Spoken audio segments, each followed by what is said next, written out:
Okay, hi everybody. Good evening. Good evening.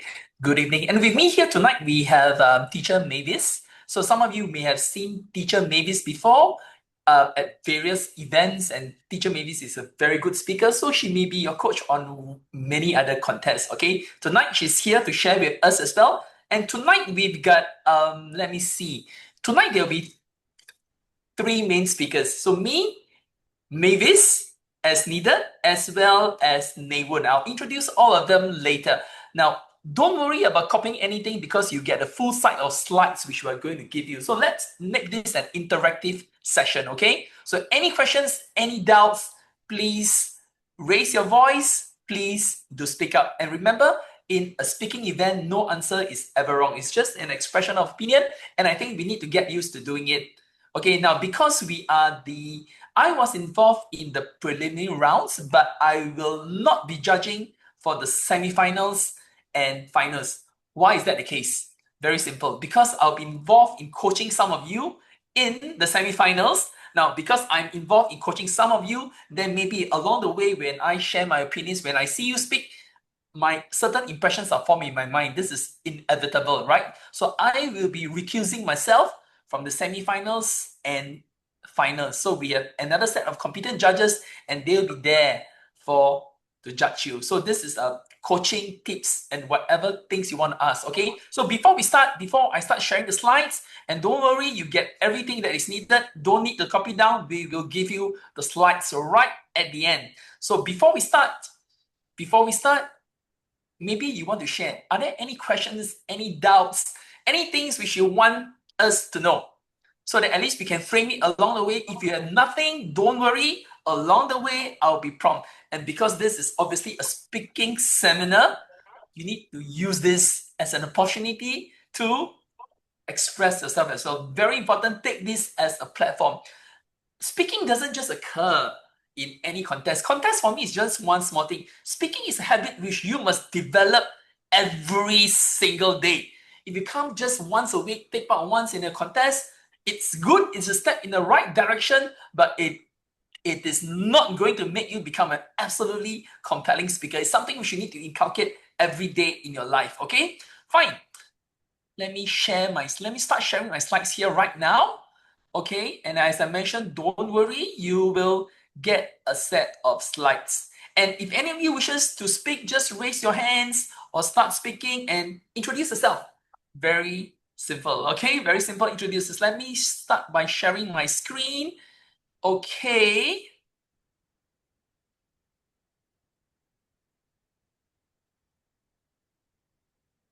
Can you see my screen? It's yes, I see the slides, but it's not in presentation mode Yes, though. not in presentation mode. Yes, let me get it to presentation mode. I'm going to start from right from the front. I think it should be present. Maybe you click Yes, present. present. Mm. Okay, just give me a while. I got it there just now. That is usual. It's not too okay. It's present in full screen. Mm. Give me a while.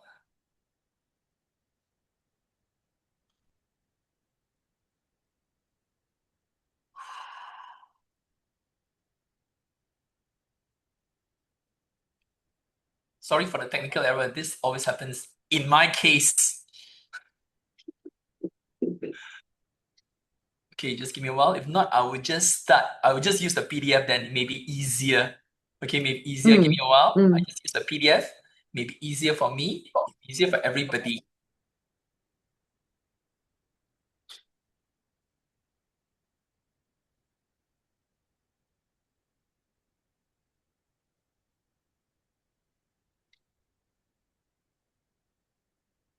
Okay, the PDF is ready. I'll just pull it over to my other screen. Okay, do y'all see this screen now? No, No, I you don't still see see the screen? the Canva. You still see the canvas. Just give me a while. Let me stop again and do it again. Okay.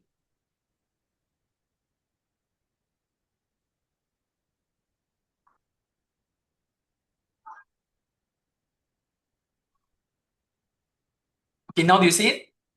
No, still Canva. Oh, yes, Still yes, yes. canvas? Now I do see. Now you see, right? Yes, In PDF, yes. right? Mm. Okay, so don't worry, you'll be getting a copy of this.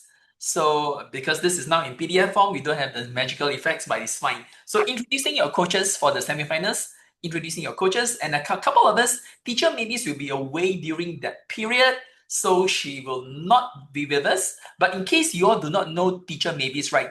Teacher maybes is one of the lead teachers and master speakers, as well as head of English at MindStretcher, okay? So you see her occasionally for some classes and for many events, which she used to be our MC.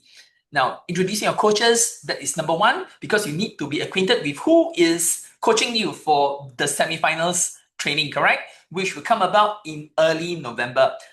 Number two, 25 tips and tricks and common pitfalls. And this is something which we want to share because this is something which I think everybody needs to be aware of, okay? Aware of, because we see this on and off everywhere, regardless of whether you're a kid, regardless of whether you're a secondary student, adult, very, very common. So we just like to share all this so that we can avoid minimizing some of this, right? And broadening your thought process. And this is very important. How do you make yourself unique? How do you make yourself unique? How do you make yourself different? By simply broadening your outlook. When people say that they're not able to speak spontaneously, I always tend to disagree. Do you know why? Because all of us have stories to tell.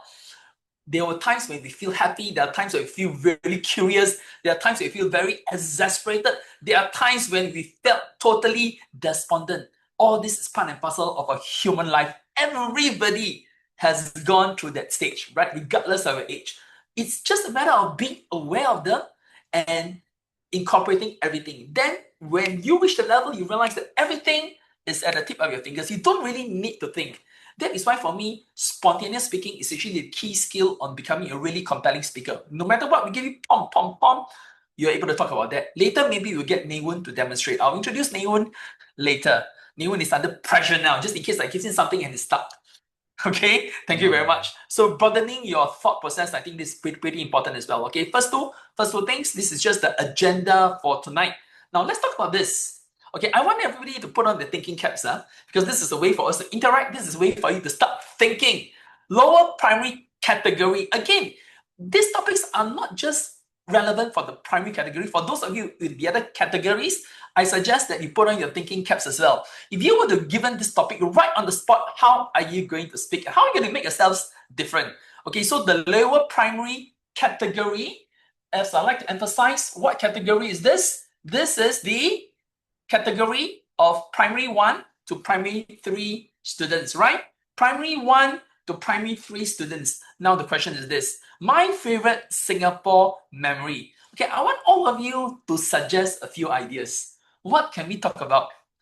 What's the funniest, happiest, comma, funniest, happiest, or most unforgettable thing? So it's or, there's a missing comma there. So I want you to think about it. What do you think you can say for all of this? Yes, can we have some answers in the chat? Or if you feel like speaking, by all means, just open your mouth and start speaking. Okay? So think about it. My favorite childhood memory. What can you say? Come, speak. If this is spontaneous speech, I think you're going to be stuck. Okay? What's the funniest, happiest, or most unforgettable thing you remember doing in Singapore as a kid? So most of you are still kids, unless you are in university, unless you are in polytechnic, or unless you are JC, which some of you are in the open category. Going to the beach swap, we see some answers here, and these answers everybody can see, right? Country erasers. Yes, I know exactly who said country erasers. There's only one guy who keeps saying country erasers. So for, okay, going to the beach, feed the chicken, Sundays at Pasir Ris Park. Yes, I think all of these are ideas. All of these are ideas, but I'm just giving you some ideas. I'm just broadening your perspective here. Now, you take a look at it. Many students are going to say these things. My favorite childhood memory is going to Universal Studios, going to Marina Bay Sands, going to celebrate National Day. All these stories, well and good, their own personal stories, totally. But you can always be different. You can always be unconventional, right? So what do we mean by being unconventional?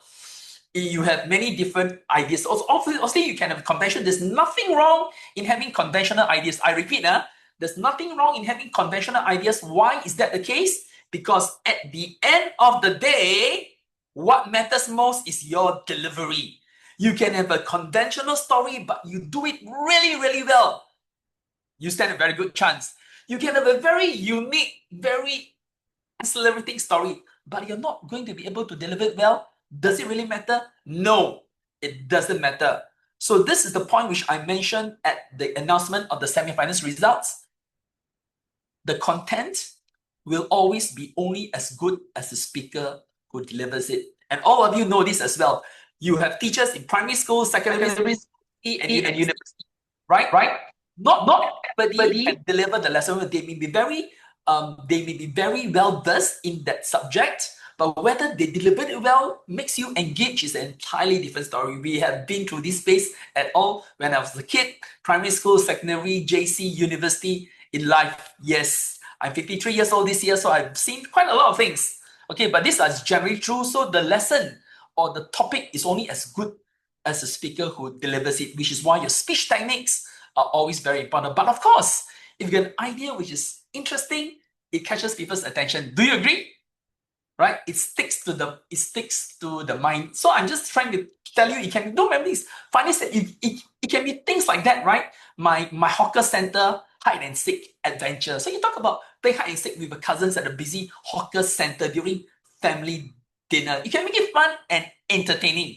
Or maybe perhaps the great bubble tea spill at the MRT. You know, there are times when you bring, obviously, it must be held in secret. You had your bubble tea in your bag and you spill it.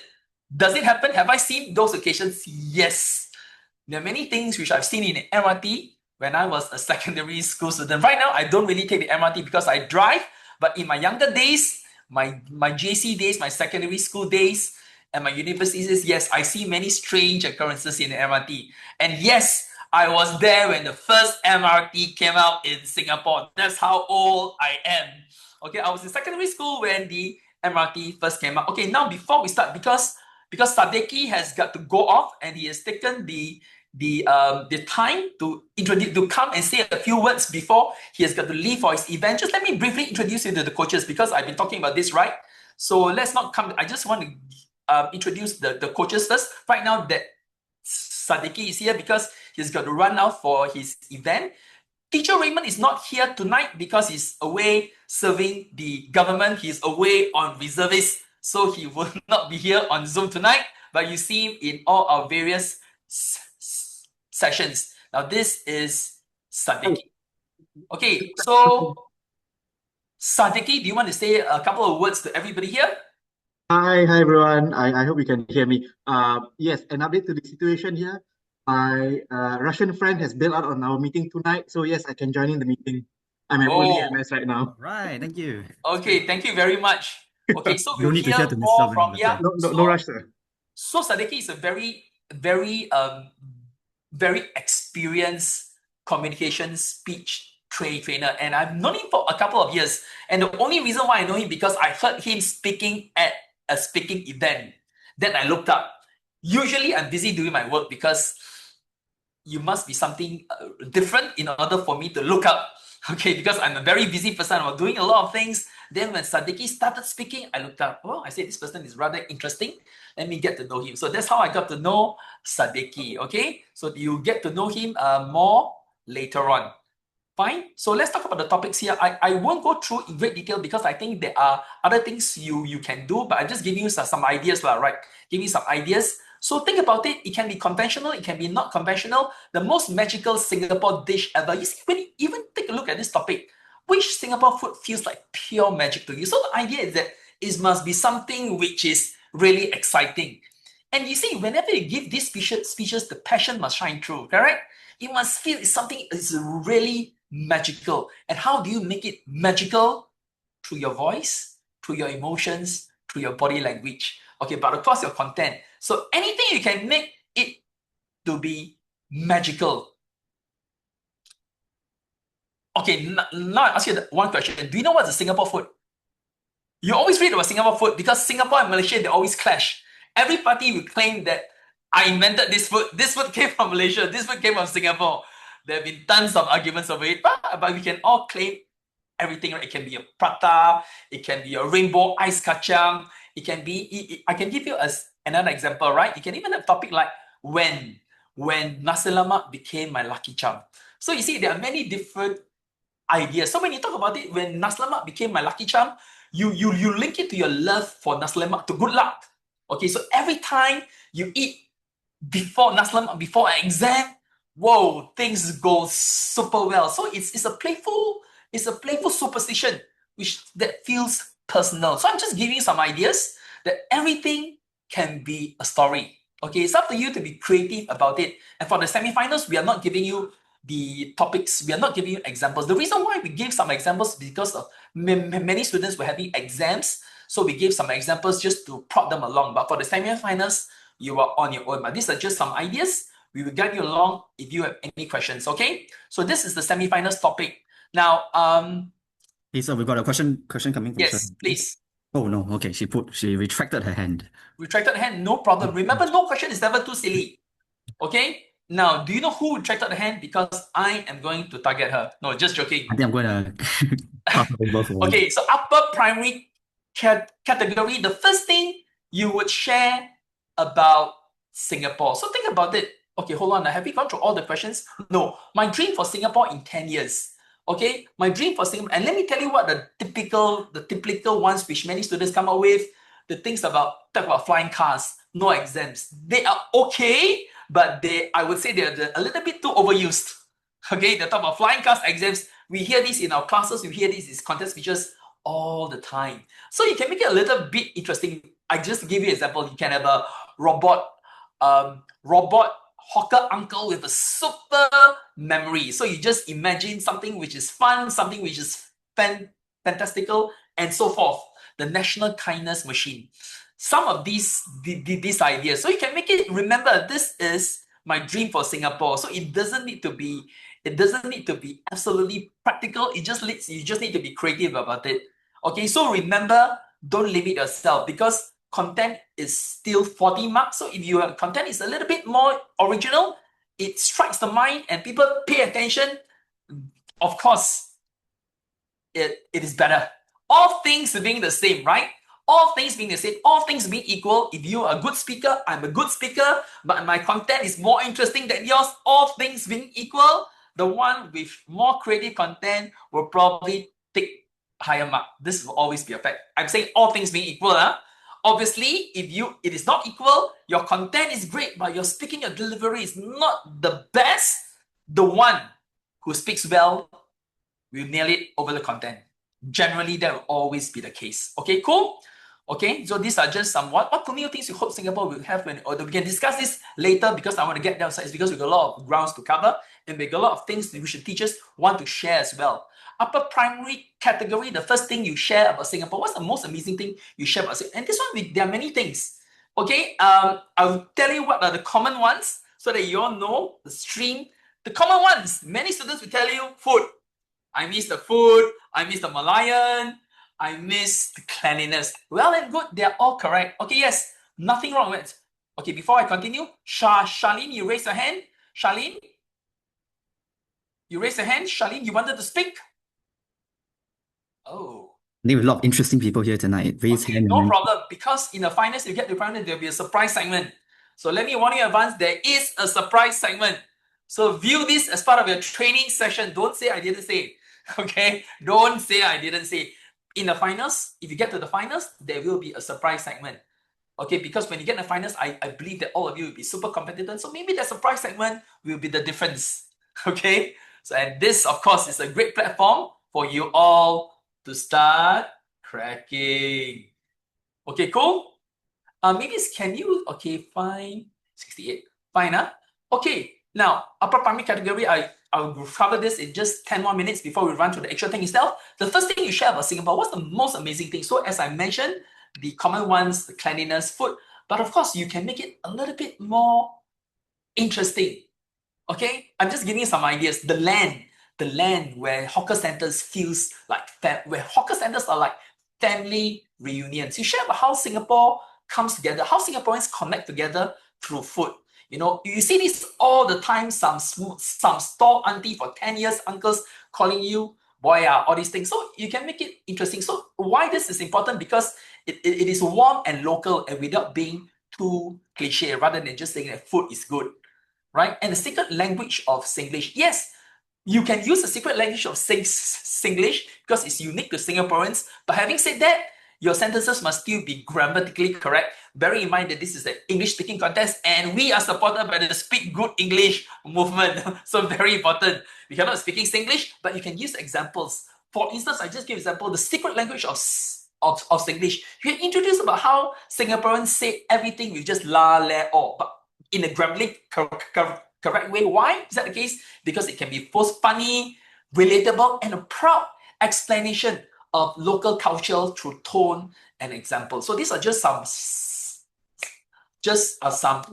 ideas. For instance, you can even talk about, first thing, you can even talk about the MRT symphony. I'm just giving you some ideas, right? Where every MRT sounds like a musical show. Why? So I'm just giving you some ideas. I'm not going to throw all these details, but there are many ideas you can have. Okay, so I'm just exposing you that every idea is wonderful. You don't need to stick with the conventional ones. Okay? If I were the Prime Minister for a day, yes, I think this is something which at one time or other everybody enjoys. Is I am the Prime Minister, if I'm President of the world, if I'm the Prime Minister, if I am the President of the United States of America, everything. Okay, and of course, many students, I tell you the cliche examples, free bubble tea. Okay, free bubble tea, no school exams, abolish exams, well and good. Okay, but again, we can have things which are a little bit more unconventional, like for instance, you can have Operation Chill. Every bus stop must have an aircon. I'm just giving you some hilarious example. You can make it funny, you can make it entertaining as long as you're able to link it out. Okay, or the Great Singapore Experiment. Okay, so you Prime Minister, you're going to implement the Great Singapore Experiment. What is this experiment? One day, no complaining. In case you don't know, Singaporeans is generally labeled as the complaint kings of the world. Every single thing they complain, they whine, they complain, they grind. Actually, I've given many contest speeches about that. Okay, so one day, no complaints. So if you're Prime Minister, you can declare a no complaints day where everybody has got to say something positive about Singapore. I mean, all these things are just some ideas. Okay, just some ideas. There's no fixed rule, but I just want you to be aware that you can feel free to explore. Okay, my Singapore superhero create a superhero based on Singaporean trait, kiasuism, market. As long as you, for me, because it's a superhero, you must make this trait seem positive and not negative. Okay, and not saying please, because you take a look at that. For instance, is it okay to be kiasu? Is it okay to be kiasu? People always say that kiasu is bad, but not necessarily. You can do it in different ways. You know, when I was in secondary school last time, there are two things which I always must have because I learned from my mistake. People say I'm kiasu. I have 2 calculators on my school exam. I have 2 spectacles on my school exam. People say I'm kiasu. No, because in Sec 3, when I was in RI, I tell you what happened. Sec 3, when I was in RI, before my mathematics exam, I stumbled and I broke my spectacles. So you tell me, my spectacles is not 50 degrees, it's 500-600 degrees. And whoa, my right or left lens broke, one lens broke. Now in difficulty, at least it was not completely broken, one lens, but it's really hard. So how do I see the exam? What did I do? I have to use a bandage and cover my one of my eyes. But you know, it's really difficult in an exam and you're having. So my friends tell me I'm kiasu, you have 2 spectacles. No, I think it's okay, right? Calculators failing. I'm not too sure about you, but my calculators have a tendency to fail. So it came to the stage when I was in JC, I had 2 spare calculators. Is it okay? I think it's okay. There's nothing to be ashamed of, right? So I'm just giving you some of these examples. Kiasu is not necessarily a bad thing. Extreme kiasu, yes, but it depends on how you phrase it, okay? Yeah. You see people in danger can also be kiasu. So all these things about planning and everything is possible. I'm just giving you some examples, okay? Resilience, just so long as because it's a superhero and not the super baddie, you want to phrase it in a positive and inspirational light. Okay, at this point in time, are there any questions? Okay, I'm just briefly running through this before we go on to the main part, which is exactly the things which you need to do to craft your speech and how you should deliver it. Yeah, any questions at this point in time? Okay, so you realize that the reason why, what you realize about these topics compared to the sets, the preliminary rounds, is that these are pretty much more generic, and they come from different angles. We are no longer categorize it and make it so rigid like past, present, or future. Anything to do with Singapore, I think we are okay there. Yep. Okay, right now I won't go through the lower secondary category, but most expecting you miss when overseas. What is something which is surprising? Again, the common examples. Again, I'm giving you common examples. Common examples are miss Singapore food like chicken rice and laksa. Yes, it happens to me all the time. When I go to America, I go to Europe. After 2 days, get me Asian food. Okay, it's inevitable. Why? When I come back, I dash straight to the hawker center. Get me my chow kway teow. Get me my laksa. Inevitable. I think most Singaporeans will experience it. Something which we really miss, right? But of course, it can be something which is more unconventional. Example. For instance, I just give you some ideas. Make it a little bit more interesting. Like the soundtrack of Singapore. What do you miss? You miss the soundscape. Doors closing, please stand clear. All these things, all these things are part and parcel of your everyday life. Birds at the void deck, the clink of coffee cups at the kopitiam. As long as you can make it humorous, I think it can be pretty interesting.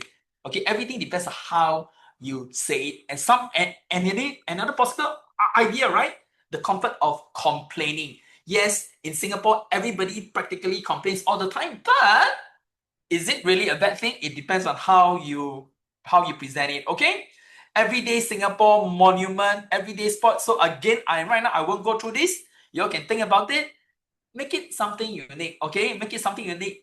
Don't talk about things which are already a national monument. I tell you why. Because there are some students who say that Marina Bay Sands or Jewel Changi, but these are already national monuments. Okay. So don't say something which is already a national monument. Very popular spots, Jewel, Marina Bay Sands. Now one popular spot, Malayan by the sea, all these things. But these are already national monuments, so it cannot be these ideas. Wait, so I interject for a moment. Yes, please. When we say, okay, so when we talk about national monuments, right? One of the questions that have been asked to me was, what is the definition of a national monument? Okay, so if you go onto Google and you search up national monuments, the strict definition set out by the National Heritage Board, that is going to be the strict definition of national monument. You don't have to follow that definition of the national monument because it's very restrictive. Okay, so when we mention national monument, we're not only talking about these things, these buildings that have been preserved, but we're also talking about things like what Mr. Alvin just mentioned, right? Things like your Gardens by the Bay, things like Malayan, things like the Esplanade, which I just call the Durian. All these things are pretty much considered national monuments because they are part and parcel of our Singaporean culture. So that's why we put in the word everyday at the front when we said this. It's because we really want to emphasize and drive home something that is quite overlooked, right? Something that is quite fundamental to our lives, is ubiquitous as well, but we just don't recognize it as something of national significance. So like an example, maybe like a mama shop, for instance. I know those are dying out. So this is what we are trying to get towards. But of course, it's up to your interpretation. It's all about how you explain it at the end of the day. If you persuade us, then you're all good to go. Yeah. Fine. So for me, there are a few ideas. I think the first thing which came to mind when I saw this topic was the void deck. For me, the void deck is the place for everybody, the masses of Singapore, 90%. You can call it the hall of everyday heroes. Uncles do Tai Chi there, kids play soccer there. Yes, when I was a kid, I used to play soccer at the void deck until you get chased away or until the bicycle smashes a kid's bicycle parked nearby, or it smashes a window on level 1. That's when you get into trouble. Yeah. And of course, aunties chatting and so forth. So it can be, or even I'm just giving some ideas, even the 7-Eleven shrine. You dedicate it to all the survivors of late night mugging. Late night mugging will depend on a cup of noodles in Singapore. So everything can be, just make it relatable. And this is hyper relatable because 7-Elevens are everywhere. So I just want you to be aware of all these opportunities. And what Nay Wun mentioned was correct. Everyday spot. Everyday means it's common. It's common. You find it every day. It's ubiquitous, right? Bus stop, coffee shop, hawker center, 7-Eleven, just some ideas. Of course, there are many more. So you can think about it. Fine. Singapore's best trait. This is an argumentative strength or weakness. So remember, you don't take two sides. This is not expository, it's argumentative. So it's something like a debate, right? You argue if it helps us or holds us back. Is it a strength or weakness? Then you defend your stand. You can't pick both traits. Why? You can't go for and against. Why? Because the time given is not long enough. So just focus on one, do it well, and you're there. Okay, fine. So last topic, last one, is just quickly breezing through open category. Does Singlish help or hinder Singapore's global image? And the reason why we included this was very simple, because it's something which many people talk about.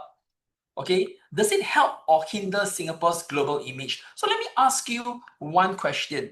If you are in an interview or you are giving a speech, do you think you can use English? Do you think you use Singlish? Do you think you use Singlish? It depends on the context, right? Everything depends on the context. But if you're giving a presentation, if you're taking part in an interview, obviously you got to speak. You need to try your best to speak proper English, because after all, it's how you assess. Okay, historical. So you take a stand again. This is argumentative. So you don't take both sides. It depends how you argue it, and you can justify it.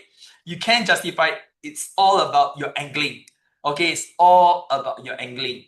And that's why if you read the news, it would have a distinct advantage, because actually all of these are discussed in the news at various points, because there have always been debates over this. Yeah, but let's put that aside. Just think about it. A historical moment that shaped us. What's one event? Okay, I just point in time, even though this is not speaking, but I just want to highlight this mistake. What's the difference between the word historic and historical? Because I see it being used interchangeably and it's not correct. What is the difference between historic and historical? Who can tell me? If you are a really smart person, you will be on Google right now searching up the difference between. Okay, no Google, no Google. Okay, to keep it simple, let me give you an example. If Mavis becomes the Prime Minister of Singapore, 糟糕. ladies and gentlemen, that will be a historic moment. So you listen to the word now, it's not historical moment, it's a historic. Historic means a very important point in history. Do you understand? Why? Because she is the first woman prime minister ever. So it's a historic moment. Everybody clear? So when Barack Obama became the president of America, it was a historic moment. Why? Because it was the first time a black person became the president of America, overcoming all racial prejudices. Everybody clear? So it's different. Historic means a very important point in history. Historical has got to do with historical. So you find that this school has a historic. This school is famous because of its history. It's a historical building. It's been there for 200 years. You find the fort. You find the fort at what do you call that? Near Orchard. Fort what now? Fort Canning. Fort Canning, yeah. Yeah, Fort Canning is also famous for its ghostly encounters. In case you don't know, in case you may try to get inspiration by going there at midnight, sitting there, meditating, and boom, you may get We are some not inspiration. responsible for your safety. We are not responsible for your safety. Okay, so that is a historical monument. Okay, everybody clear? Because I see these words being used interchangeably, which is not correct. So now you know, so I just want to emphasize this point. If I could make a new law for a day, very interesting. The word novel means unique. Okay, the word novel means unique. So think about it. Is make new law for a day. I leave it to what novel or useful law would you create if you had the power for only one day? One day. Make changes, make impact in society for one day, see the changes. So the keyword here is novel or useful. If I were you, I would probably choose novel. Okay, but again, if it's novel and not useful, it's not going to do anything. Okay, so maybe it's novel and useful, it'd be pretty great. And remember, it's only for one day. So after one day, what happens? So the effect must be felt within that day. So think about it. Think about it. Okay. So meet your coaches. Okay. Yeah. So Raymond, as I mentioned, aware and reserve is not here. Sadiki, we have just mentioned him. And why is Nay Wun involved here? Okay, Nay Wun. Okay, so here we have collectively the group of us. We have trained a couple of champions, they're national champions. We got a few PESA champions. We got the national, the Orators Trophy champions as well, various contests. And Nay Wun is a very experienced speaker. So we have known him for the last couple of years. Actually, I've known him since primary 6. The only reason why I got to know him because he opened his mouth. That's why I say it's very important. Once he opened his mouth, we pay attention to you. Okay, and because he opened his mouth the right way, or it was the wrong way at that time, but at least he opened his mouth. So that made me take note of him. That's why I asked all of you, open your mouth, we get to know you. And as you can see, he has done a lot of things when relates to speaking. And moreover, for the Trinity College London exams, he's got grade 4 to 8 high distinction at all levels, which is not so easy. Okay, which is not so easy. And he did all of this in the space of 2 years. He did all of this in the space of 2 years. So it's not so easy to get high distinction for every single level, especially at the higher levels. And but because it's of a certain level, all we need to prepare for the exam is just maximum of 1 day. This is the reality. Between him and me, we just prepare a maximum of 1 day, just at least to get the ideas right. Because you know why? We don't need to care about speaking anymore. We just focus on the content. Okay, because grade 6, 7, 8 are advanced levels, and he's pretty competent in the speaking level in school as well as in the speaking community, right?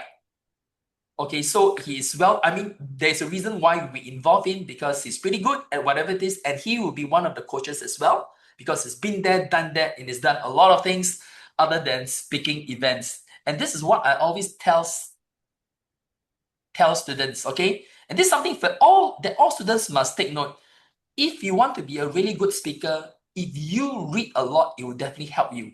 Why do I say that? We talk about that later on. We will talk about broadening your perspectives. Okay, we talk about broadening your perspective. So this is Nay Wun. He'll be one of the coaches as well. And I actually banned him from taking part in the contest.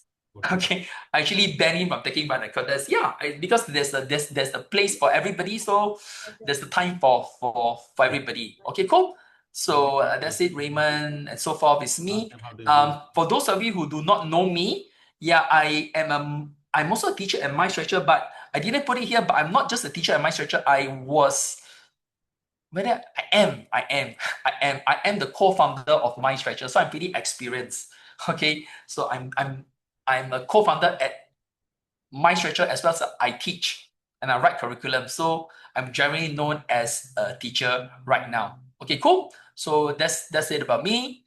And let's you get these slides later. Let's talk about first point. Okay, as I mentioned, don't worry about this. We will share the slides later. Now, first point we should talk about is lack of genuineness. Now, anybody can give me another word for this? I give you a clue. To It sound starts smart, with you the want to letter. go So don't worry, this is not an English lesson. But the reason why I'm asking is that sometimes you hear this word. The word starts with A. Authenticity. Wow, good. Who spoke? Me, Shiv Gandotra. Wait, who spoke? Let me see your face. Shiv. I think it's Shiv. Yeah. Can I see your face? Who? Yes. Okay, let me wait, see. my camera is blocked. The camera is low. Okay, so that's your loss because I don't see your face. I'll be joining on a camera operated device in about 10 minutes. Okay, yes. No problem. Yes, the word is authenticity. Yeah, authenticity, you're being authentic. Now, why is it very important? Because you see, and that is why I always tell students, it's your personal connection. Now, in a storytelling, this is effectively a storytelling. Okay, let's talk about general speeches. General speeches, there are 3 main things which you need to be aware of. Number 1, your ethos. Your ethos means your credibility as a speaker. Number 2, your pathos. Your pathos means your emotional connection to the crowd. And number 3, your logos. Okay, so I repeat now. Ethos, your credibility as a speaker. I'll talk briefly about this. Number 2, pathos. Pathos, your emotional connection to the crowd. Number 3, your logos, your logical arguments. Let's talk about a couple of things first. Let's keep it simple. Okay, ethos. If you are, let me give you an example. If I am giving a speech about mathematics to a group of Nobel laureates, do you think I can just be a mathematics teacher? No, right? I probably have to be a Nobel laureate myself. Do you agree? No. Yeah, exactly. So so number one about ethos is that the credibility of the speaker depends on who your audience is and what is your credibility. So for instance, right now I'm giving this talk about public speaking. Do I have the credibility? Yes, because I've done this for like millions of years.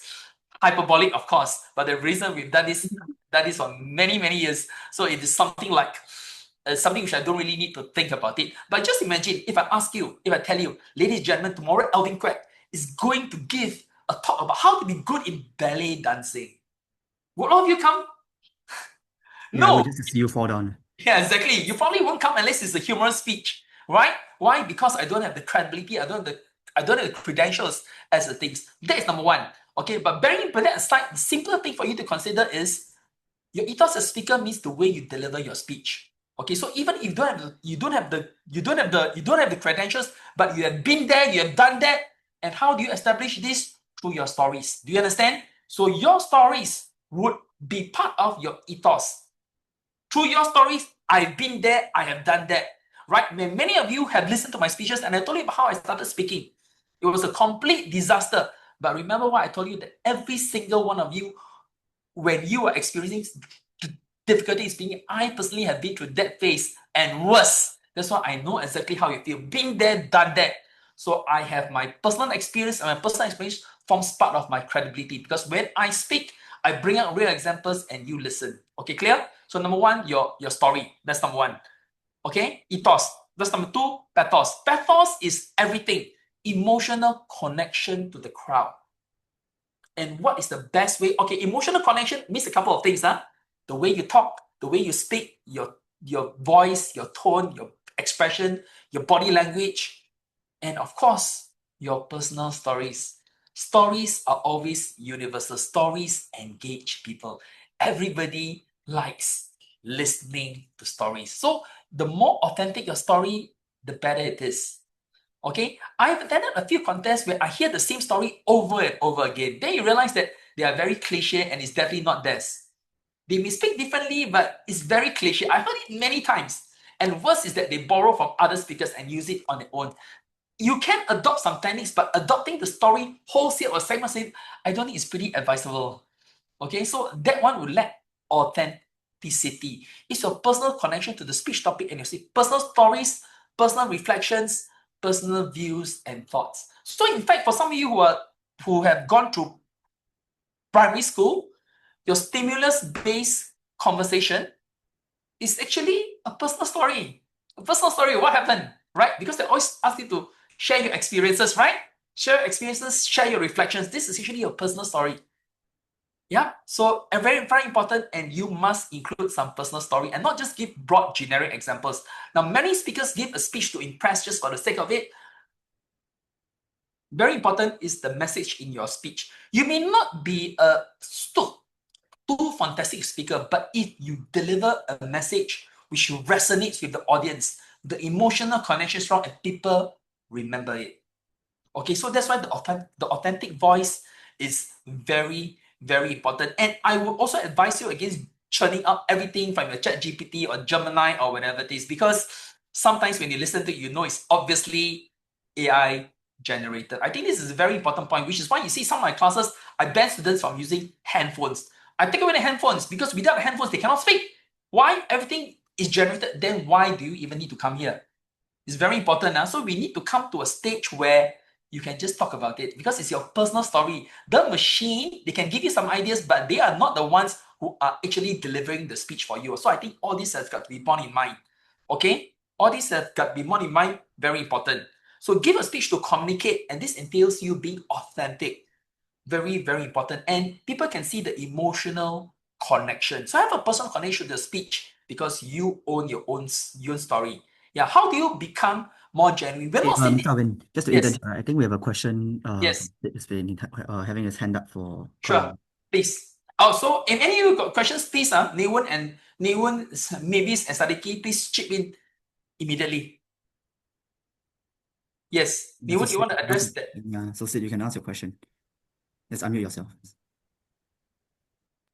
I just now Mr. Alvin said like reading might help, but like I read a lot, but it's still I still don't think it helps with my speech.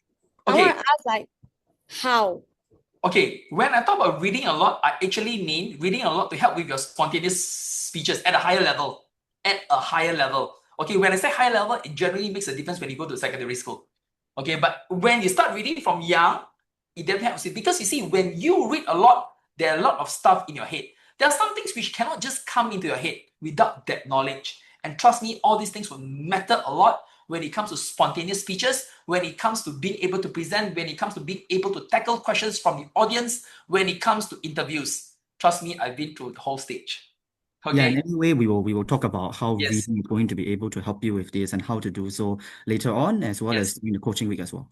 Okay, fine. So I won't go through this in depth already. I'll just come through, no matter how boring or because we can talk about it in great length, but I want to make sure that we cover everything. So I'll just all these slides. So everything is about your personal, and when you talk about it, what makes you passionate? So don't talk about a topic which is difficult for you to understand. Some people want to talk about complex topics. I just give you one example. If a primary 1 and primary 2 kid coming to talk about carbon emissions, greenhouse effect, in all essence, well and good, these are common topics, but when you give the speech, does it really resonate with how you feel? That's the different story. Okay, that's the different story. So whatever things, talk about something which makes you passionate, or even if you're not passionate, you appear to be passionate. Very important.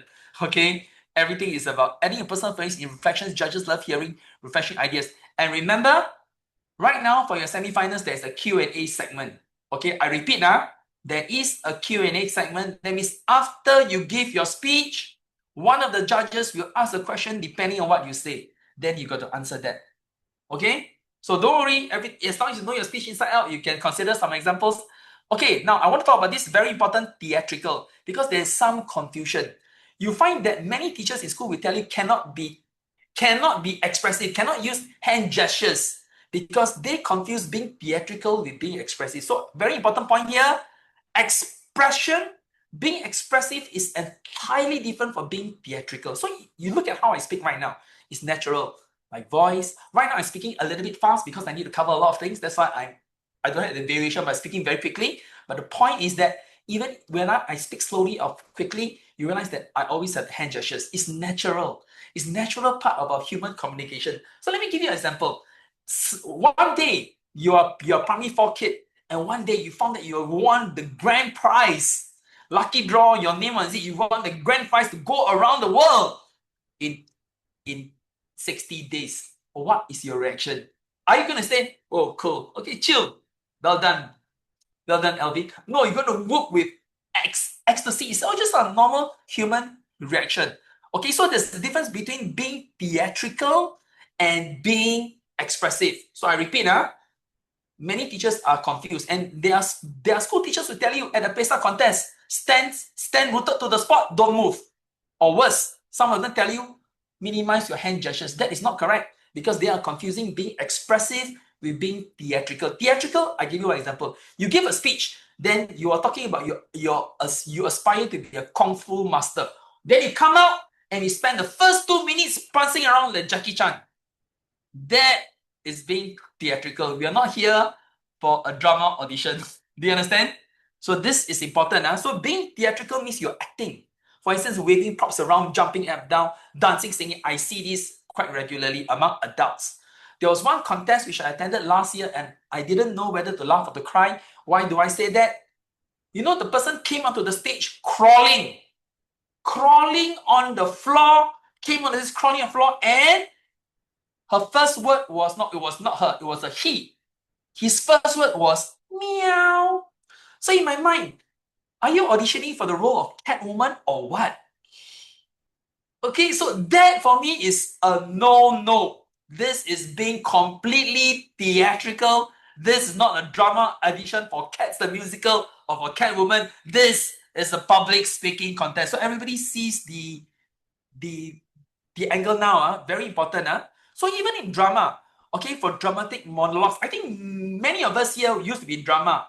Nay Wun is drama. Mavis was in drama. I was also in drama. I was in drama when I was in secondary school and university, because being dramatic helps you. But once you're able to have some skills, now it's all a matter of toning it down. Do you understand? Toning it down. So obviously in a role when I need to be theatrical, I will be theatrical. For instance, when I acted as a mermaid, yes, a guy acting as a mermaid, yes, I was really theatrical. Yes, and it was funny. Okay, so it was a different aspect. So yes, I was theatrical because I needed to be theatrical because I was acting as a mermaid in a swimming pool. It was a hilarious performance. So of course that's different. Okay, so dramatic monologues. So even when talk about dramatic monologues, right? Now many people confuse themselves because I see in many secondary schools there's a dramatic monologues just like reading. Reading is not dramatic monologue. You got to read with emotions. You got to enunciate. You got to express your thoughts through the emotions on your face, through your voice. Okay, it's not so much about prancing around. Very important, huh? Okay, so that's the one theatrical. So everybody needs to know audience awareness. Now, why is audience awareness very important? Because the audience, why is it important? Because of your pathos. Your pathos, emotional connection with the audience. So the audience is everything. For you, your general audience will be other students and parents. As long as they give something, a relatable story which everybody can relate to, that is okay. And why do I say it's important? You look at the PESA contest. PESA contest, I was there for the semifinals. And one of the, I think, in the semifinals, there are 3 PESA champions this year. Okay, there are 3 PESA champions or winners this year. You got Pio. You got Pio who won the PESA for the lower secondary. You have got What? Praishan, who was runner-up in the upper secondary, because I know these students, we know these students personally. Then of course we have another girl who was the champion in the upper secondary section, the girl from SIDA Girls, because I saw her name. Okay, so there are 3 PESA champions for this year's edition in this semi-finals. So well done and well done and congratulations to all of you. The audience and why do I say this? Because some of them gave the spontaneous speech. And some of them brought in, there was this spontaneous speech in the semi-finals about the difference between generations, right? So one of them gave examples about skibidi or whatever, but the other student gave examples with illustrations. Because you just imagine when you were an older adult, you probably would not know the term what skibidi means, right? I didn't know the term skibidi until my students started speaking. I said, what in the world is skibidi? I never knew the word. Then I realized that when I went to the website, skibidi.com, this word alone, this domain is worth $40,000 USD. You change it to Slippity, it's worth 2 cents. That is the difference, okay? So your audience awareness is just parents and other students. Anything which is related to you, not too technical, it is fine. So that's why I would suggest don't bring things like global warming, don't bring things like greenhouse effect, well and good. Unless you can make it really entertaining, it's going to bore the audience. Okay, just some ideas. Okay, so audience awareness is important because audience relatability is everything. Yeah. Okay, so audience awareness is everything. And the reason why I say this as well, because I've seen this mistake made many times, even among adults. The audience is not technical enough and they throw in a lot of jargon. You throw in complex ideas and you don't have time to elaborate. You only have that 2 or 3 minutes. You don't have time to elaborate. Because you don't have time to elaborate, you're going to lose the connection. And worse, if you say something which is too technical for the audience, they will switch off immediately after the first 30 seconds. You don't need the 2 minutes. Just 30 seconds, I will switch off already. Okay, so it's very, very important here. Rigid speech structure. Okay, now this is the point which I want to illustrate. So this also applies to compositions in school. Compositions, essays in school. And the reason why I say this is this. If you are skillful enough, only if you're skillful enough, every part of an essay can be your opening, provided you're skillful enough. Because there are some people who tell you must begin it in this way, or even in Toastmasters, they tell you that all winning contest speeches must follow a certain structure, which I totally disagree. Okay, I totally disagree, because that will make you totally rigid and conform to a certain. But remember, speaking is about freedom of expression. Freedom of expression, not in the Donald Trump sense, but freedom of expression in terms of freedom to curate any speech you want, provided it doesn't touch on sensitivities like racial harmony, religious. Everything else is okay. You don't touch about religion, you don't touch about race, you don't touch about politically sensitive matters. I think everything is okay. How you begin it, it depends. You can begin with a reflection, you can begin with a short statement, you can begin with a scenario. So I repeat, any way you begin your school essay or composition can be the way you begin a speech, because it's just different medium. writing versus speaking, but structure, same. Okay, so rapidly introduction story. So many people used to use the classic and impressive phrases to include certain emotions, the events. You don't need to. Everything is about, it's not about the use of bombastic words. Okay, I repeat. If you use bombastic words, it's not too ideal as well. Why? Because people will not understand. And this is not a bombastic vocabulary contest. This is a way for you to convey your emotions through your speeches. So just make it relatable. And that's why your PESA, what do you call it, PESA? Plain English speaking contest, right? It is a plain English speaking. We don't need all the complex jargon. So your speech is your voice. And your message, your story, your own voice is the way which makes you stand out. Yeah, you may have the same story, but how you communicate it makes all the difference. Okay, so do not be too obsessed about structure. Look about, and there are many different ways to create your speeches in many different ways. Okay, overstuffing. Now this is a very common mistake. People think that a lot of content is good, but in such cases, really, sometimes less is really better. Especially if you don't have the time. 2 and 3 minute speech. The minute you have too many things, too many ideas in one single speech, you end up not being able to impress. Your message becomes convoluted. Too many ideas. People don't know what you're talking about. So just have one central idea, enunciate it well, convey it well, practice it well, make sure that you connect with the audience. That's all that is needed. Okay, we are not having a debate here. In a technical debate, it's different. Okay, so I repeat now, just like coming back to the ethos, pathos, logos. In most speeches, the most important thing would probably be the pathos. Most events, unless you're dealing with a debate, the logos is the most important. Logic of your arguments is number one. Or technical speeches, like you're giving a speech about mathematics, your discovery to a group of mathematicians or scientific breakdown to or economists to whatever the audience. The logos is ultimately the most important thing. Okay, so it really depends on the audience. But other than that, all other speeches, the emotional connection with the audience is everything. Okay, you may not be the best speaker in town, but if you have absolute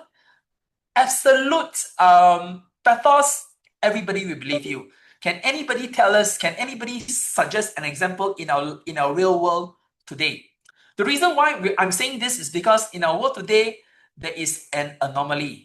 And this anomaly goes by the name of Donald Trump. Okay? Donald Trump's anomaly because he doesn't need to have the ethos, he doesn't need to have the pathos, he just needs to have the pathos. He doesn't need to have logos. His logos is absolutely what most of the time. His ethos doesn't hold water, but he connects with the audience believes it, that's all that matters. So when it comes to Donald Trump, it's all pathos, pathos, pathos. The 3 circles of Donald Trump. Okay, so it's unique. Okay, fine. Other than that, technical debates, yes, logos will probably be the most important. So overstuffing, yes. So when you have debates, you definitely need some content. You cannot just talk about one point and beat around the bush all the time. It just doesn't work, right? So from that, so for this contest, overstuffing is not the way to go, especially when you have too little time. And it also applies to essays as well. Essays, I just give you an example.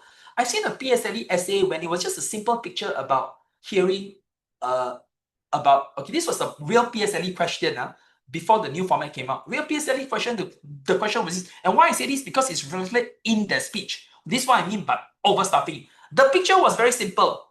The boy was walking home and he encountered a snake. Let me tell you how this story transpired.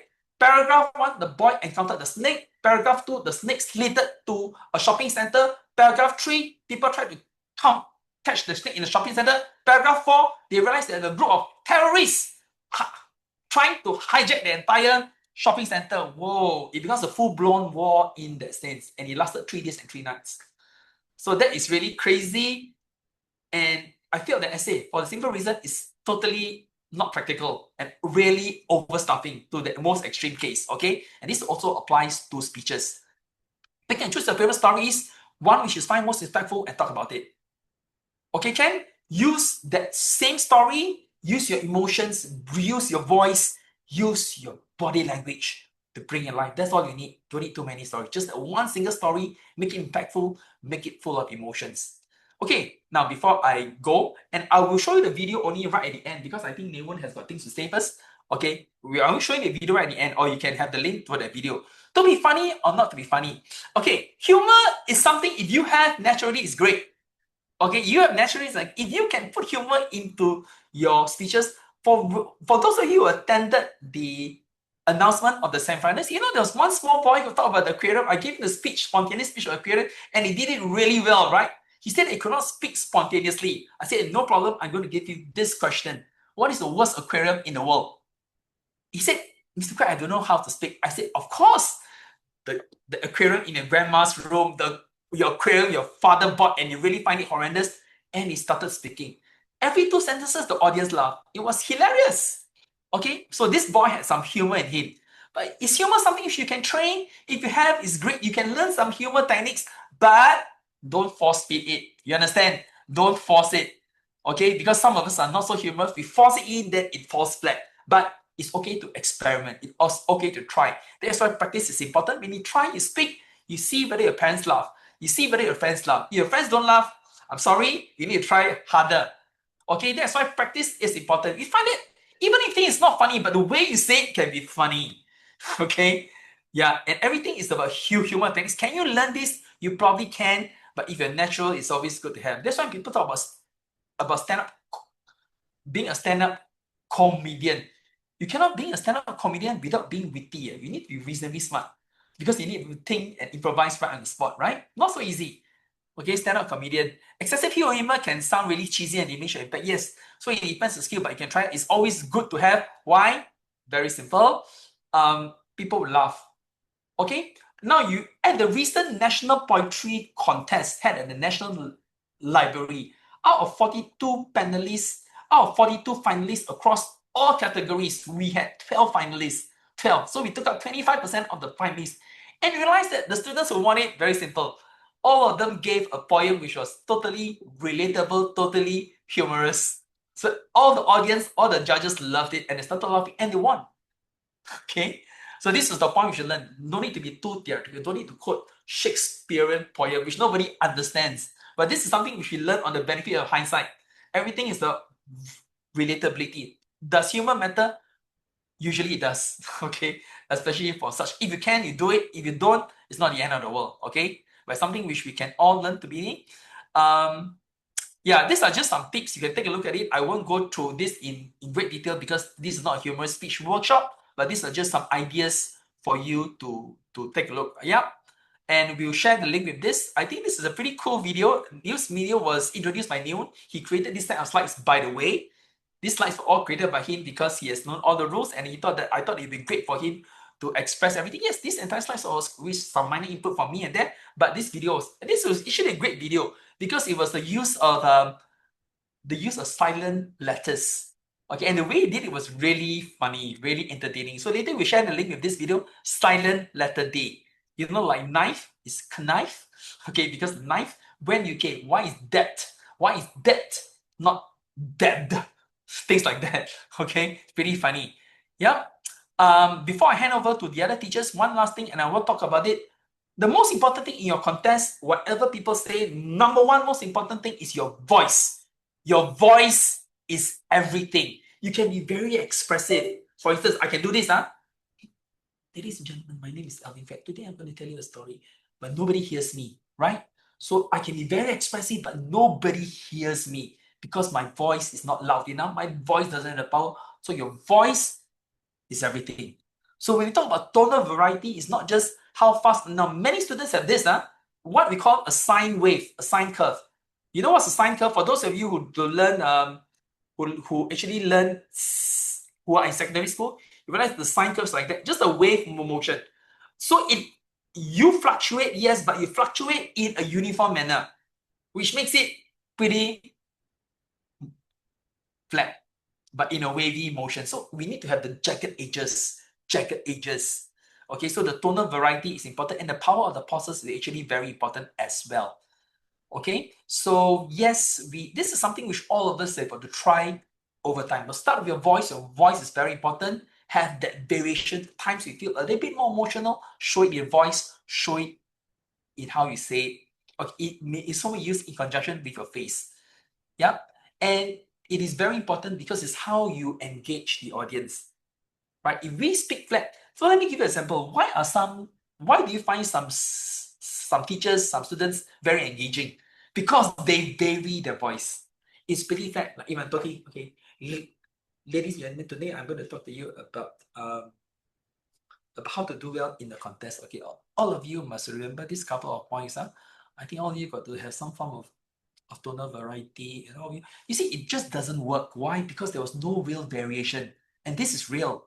This is real. You see this among all the contestants, among all the adults. So just a little bit of variation, the power in the voice, the enthusiasm will make a lot of difference. Okay? So this is everything. Demonstrating ability to play with varying degrees of pitch, tone, volume is the hallmark of a good speaker. Absolutely.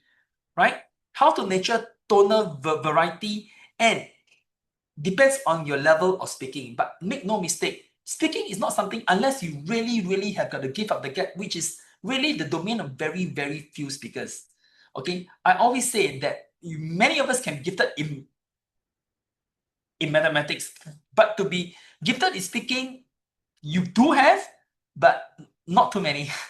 Not too many. Okay, but can we hone our speaking skills? Absolutely. How do we do it? By doing it over and over and over and over again. I've seen some students here. Compare them to 2 years ago, 3 years ago, they have now transformed.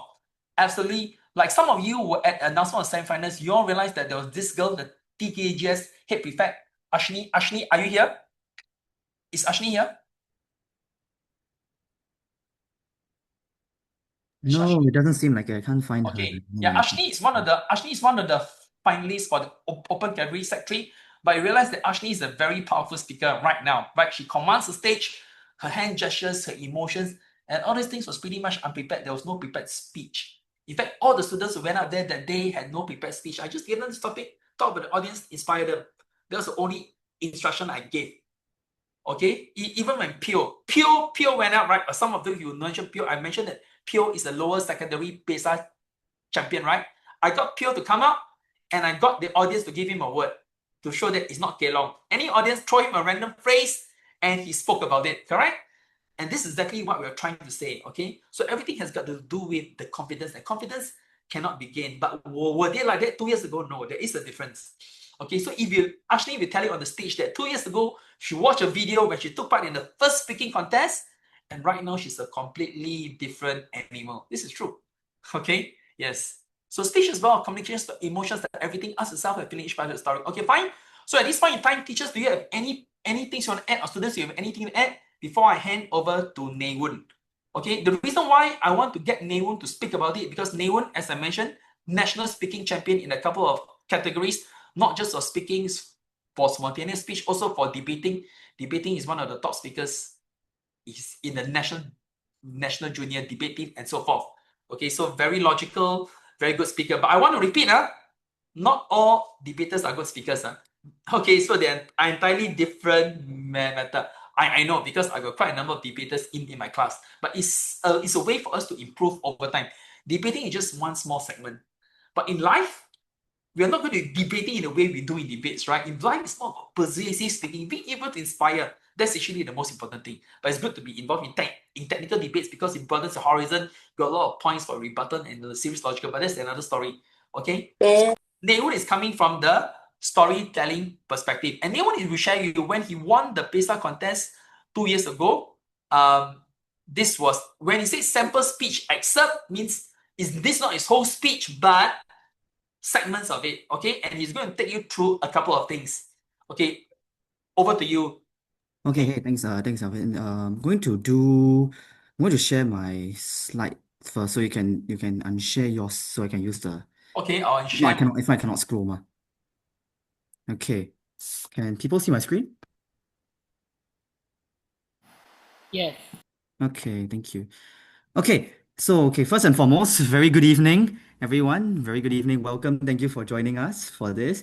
And to the upper primary and lower sec people whom you may have a 50% chance of seeing me in your classes for coaching week. Okay, so we were talking about tonal variety earlier, and Mr. Alvin was really talking about how it's very important to vary your voice. And I say this for a very specific reason, right?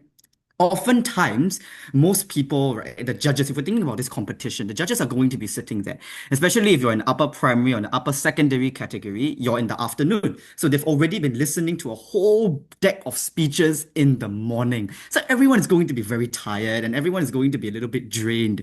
So how you elevate things is by having that volume, by having that tonal variety, and by having that, shift in your voice that is quite unique and it immediately catches the attention of your judges.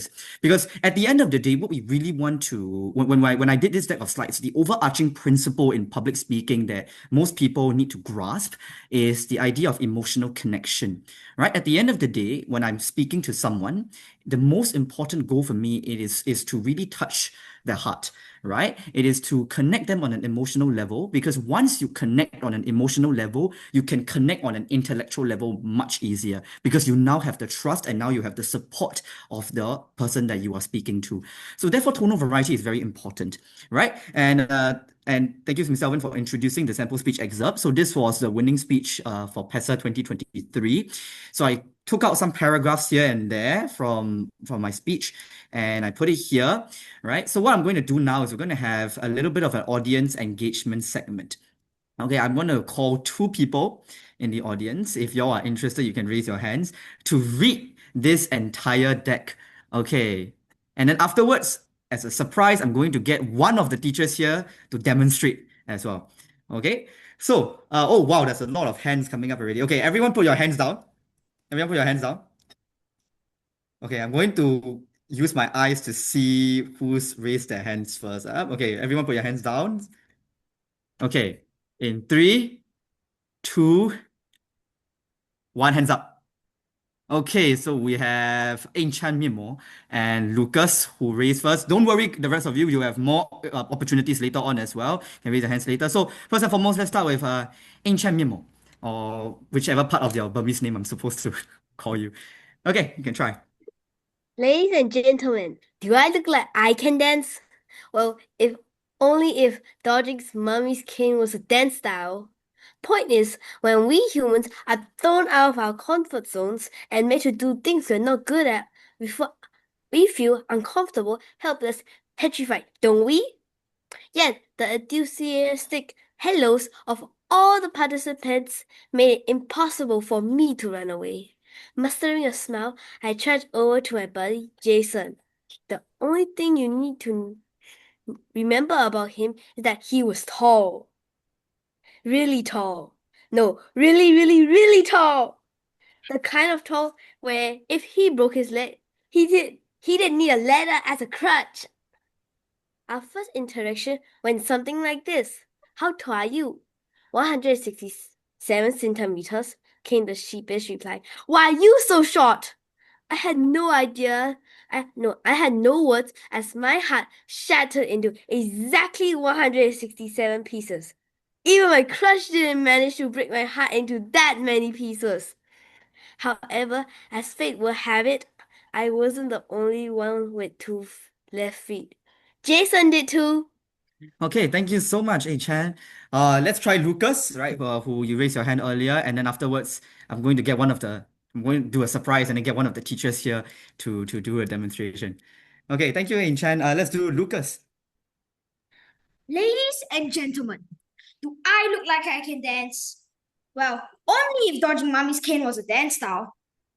Point is, when we humans are thrown out of our comfort zones and made to do things we're not good at, we feel uncomfortable, helpless, petrified, don't we? Yet, the enthusiastic hellos of all the participants made it impossible for me to run away. Mustering a smile, I trudged over to my buddy, Jason. The only thing you need to remember about him that he was tall. Really tall. No, really, really, really tall.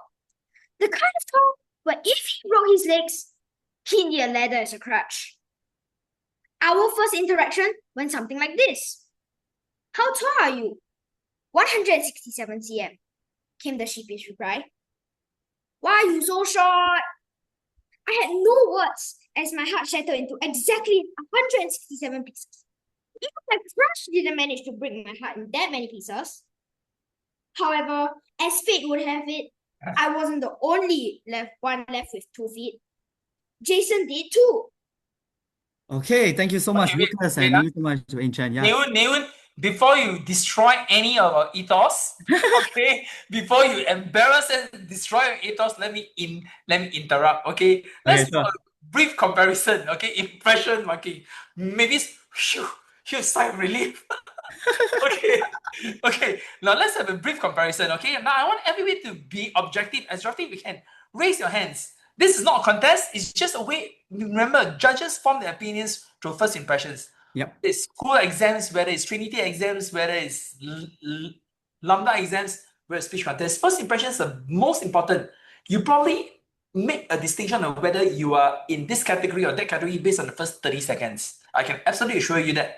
Okay, so based on first impressions, let me ask the audience, who thinks the first speaker is, remember, this is not a contest, it's not a contest to see who is better, it's just a way for us to understand the subtle differences. Now, at least I say this, I establish a little bit more ethos. Okay. Okay, yes. So, who thinks Ian, did I pronounce the name correctly? Wayne Chen, I would think that. Ian, who thinks that Ian did better for this? Remember, it's just a way for us to learn. Raise your hands. Okay, we have Raise an your audience of 60, around 60 plus students here. We just need for you to raise your hands and we just count. Just by impression, right? Just by impression. Don't need There to are think few too things hard. that we Just want need to to think and pressure. analyze. Just whack with your hand. Yes. So I'm looking at the numbers. Counts are going +8, +9. So in order for you, Ian, to be the popular numbers, we need at least 30 people. All right, people, let's raise some hands. Oh, we go. Okay, let's raise some hands. Let's raise some hands, people. Okay, and the coaches all recuse ourselves from voting in this exercise. Okay. Okay. Okay. What we're about done now. Lucas? Let's see, Yes. Lucas. Okay. Lucas, okay, now I want the individual students to share their views. Okay, let's hear from Ian first. So the audience has spoken. 8, okay? Let's have Ian. Do you think you did better on the impression-wise compared to Lucas, or you think Lucas did better? I think Lucas did better. Why? His voice sounds clearer than mine. His voice sounds clearer in what way? Sexier or what? Clearer as in what? The way he pronounces the word, his emotions, or what? Or the The highs way and he the lows? pronounced his words. So you felt that you didn't pronounce your words so clearly. Okay, let's have another member of the audience. Okay, Sid. You raise your hands, right, Sid? I see your eager face, Sid. Yes, Sid. Please introduce yourself. Are you a primary what student or your university student? I'm a primary 2 student. Okay, from what school? From Red Swastika School. Thank you very much. Okay, so between Lucas and Ain, who do you think was the better speaker for that particular exercise, and why? I would choose Lucas because like he would stop less and He appeared to be more confident. yeah. Okay, he appeared to be more confident. Okay, I think this is a valid point. Okay, let's have thank you very much, Sid, for sharing. Who else wants to speak? Julian, you raise your hands. Julian, please introduce yourself. My name is Julian from Daonan School. I Yes. think Lucas is better because he has more expression and more fluent. Okay, set. Okay, so again, just to give you an expression, yes. So you realize that the majority, this is not a discredit to Ain. Bishop, you very you're very brave to start speaking in front of me, but you realize that the majority, like 80%, would probably choose Lucas. Why? Because he appeared to be more confident. Why? You don't see his face, you don't see his expressions. What you're just hearing is his voice. Do you agree? So this is why we're trying to tell you that voice is everything. From that first aspect, then obviously your emotions, everything come into play. Yes, but the way you convey your emotions is pretty much different. So from that aspect, I suppose Lucas did it a little bit more confident than you. Okay, fine, fair enough. Now back to you, Mr. Nay Wun. And no more destroying our ethos before we banish you forever. The only ethos I have to destroy is yours. Okay. And you did it the moment you started speaking. Okay. So I'm going to go through the rest of the components. Thank you so much. Thank you so much, you guys, for trying. Right. So at the end of the day, right, when we take a look at this speech, there are a lot of factors that goes into it. So first and foremost, there's the humorous parts. And at the end of the day, when you want to do humor, there's also the delivery aspect. But because this is not a humor workshop, we're not going to go through the delivery of that. But I want you to notice certain things inside the speech that you may also want to apply inside of your own semi-final speeches as well. Right. So first and foremost, there is the rule of three. So you see uncomfortable, helpless, petrified, right? So it goes in increasing order of intensity, right? Uncomfortable, you just squirming a little bit in your seat, and then you become helpless, and then you become absolutely petrified, right? So it's like Mr. Alvin's face when I was going to call him to present this speech earlier. So that is the rule of three. That's one thing. The second thing I want to really point out is this kind of dialogue, right? So there's always a misconception amongst people, and many teachers teach students this, and it's a wrong thing to do, is that when you're doing public speaking, right, you need to have perfect sentences, everything must be grammatical, everything must be, follow the rules of the English language. Okay, that's not exactly wrong, but not exactly true as well. Because there are some times, right, like you see dialogue, why are you so short, right? And we saw Lucas deliver it in a very classic Singaporean accent earlier, right? Because at the end of the day, even if it's ungrammatical, if it is able to present that point, and if it's able to do it in a very effective manner, then that's the best thing that you could do. Okay, so that's just some things that you want to take note of. Don't worry, these facts will be passed on to you, and then you can take a look at it as well. And I promise you that the 6'7" inside of my height was not, I didn't deliberately change it right now. Okay, 2 years ago, I predicted that 6'7" will become a craze. Okay, I predicted it. Okay, so we're going to move on to the next aspect. We're going to first and foremost talk about avoiding eye contact. Okay, so this is always a very big issue in my experience of whether it's coaching, whether it's speaking, whether it's judging, etc. This is the body language part of audience awareness. Okay, so when you have eye contact, like right now I'm looking into my camera. Nay Wun, I think, Yeah. can you do the normal sharing? Because we're seeing you on both sides. Oh, the normal sharing. What do you mean by seeing me on both sides? That means that we see you on screen on my right and we see you on the left as well.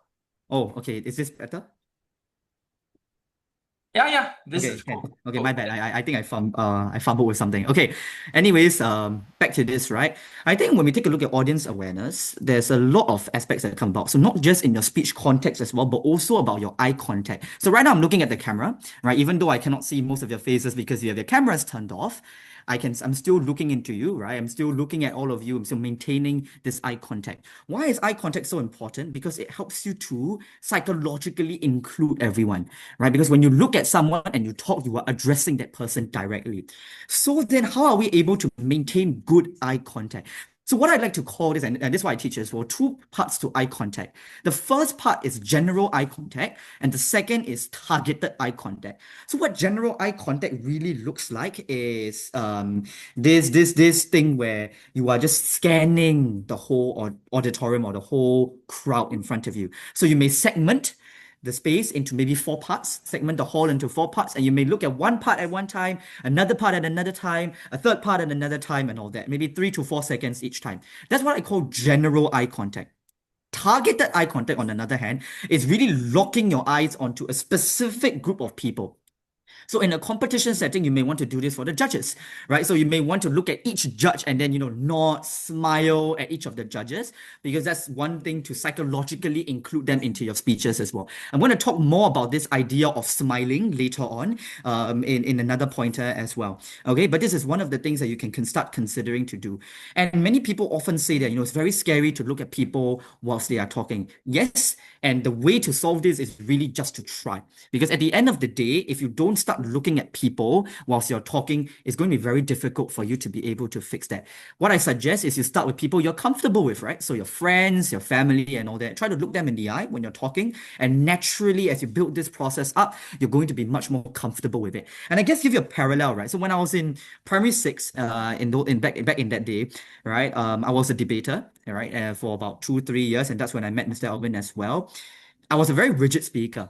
So because debate often involves you to do a lot of logical reasoning and you have to stuff content in within the 4 minutes that you have in primary school. So there wasn't really that much of humor that I was really playing with. But now, as I go into secondary school and Mr. Alvin met me and he was like, no, you can't just be like this. You're a crappy guy, so you're going to crack crappy jokes. So from since then, right, even though it was a bit uncomfortable for me, just to try and to talk to people whom I'm comfortable with, whether it's parents, whether it's my friends, whether it's family, etc. And then afterwards getting a hang of it and eventually being able to do much better in it. So take it from me when I say that you just have to take that first step. Okay, the other thing I want to go through is first impressions. Now, first impressions are the most important thing in your life, right? And this is not just for speaking, this is for anything, right? If you ask your parents will also agree, whether it's interviews, right? In the future, let's say you have a crush on someone and you want to make a good impression on that person, or you're going for an internship, right? And you're meeting your supervisors for the first time, or you're going to school, you're going for an interview, etc. All these things rely predominantly on first impressions. And some of you may know that the first impression of a person is formed within the 3 seconds that you meet them. So I want all of you guys to take note of this, right? So when you go into the competition as well, you can make a good first impression on all of the judges. So there's two aspects to it. The first part is the physical aspect. So when walking up to stage, take your time, right? Don't need to rush. Don't shuffle your feet. Take confident steps, right? Don't stroll at the same time as well. Don't look down. Keep your head up high and then walk with a confident gait. That is something that is very important, all right? Because it at least gives the audience and the judges a perception that, hey, this guy at the very least is someone who's confident and he's ready to share. And that always makes a better first impression. The second thing is the verbal aspect. And we're going to talk about this in the practical techniques later on. But I want, if any of you take away anything from this webinar tonight, it is this that I want you all to take away, okay? The two most important sentences in your speech are your first and your last sentences. Because the first sentence will determine whether people listen to you. The last sentence determines whether people remember you. Okay? So if you are able to hook your audience from the start and the end, whatever you say in between makes sense. Because at the start, right, when you have a good impression, people listen to your speech, everything makes sense. And you follow through, and as you go through the reflections and you get to the end part, right, your ending, people will now remember you because they accept that what you're saying is correct. So what I want you guys to focus on is when you do your speeches, right? This is a pro tip. Focus on your introduction and focus on your ending, right? Don't skimp on it. Many speakers make the mistake of skimping on it and just, making a very shoddy intro and a very shoddy ending and just doing a very good story in between. The story in between, whether or not people will listen to it, is determined by the first 10 words that you say. So that is the pro tip coming from the coaches that for you to take note of. Okay, another thing that we're going to want to talk about is movement.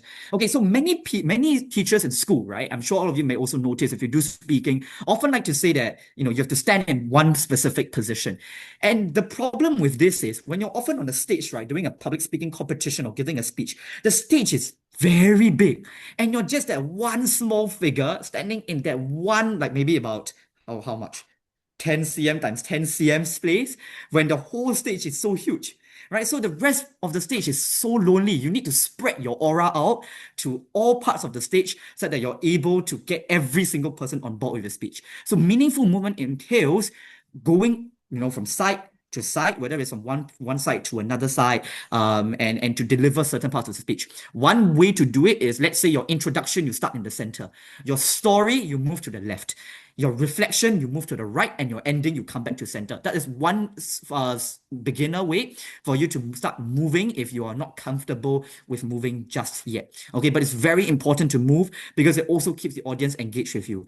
That being said, we also talk about unmeaningful movement, which is just people running across the stage and just going back and forth, going back and forth.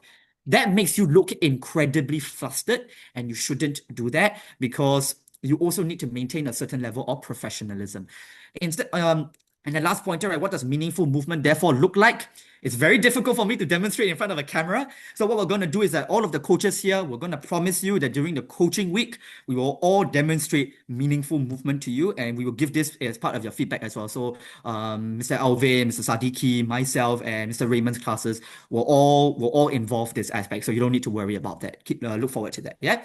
Okay. Then the other thing that I want to talk about is pauses. Okay. And at this juncture, I just want to make the note that if you want to take down any notes or whatever, please feel free to do so, because whilst we will disseminate all of these slides to you, what we say, right, what Mr. Alvin has said and what I'm saying and what later Mr. Sadiki may talk about as well, there are certain things that we are going to go through that is not part of the slides because it's just what we say off the hand, off the cuff. So therefore, if you want to take it down, you can also feel free to take it down.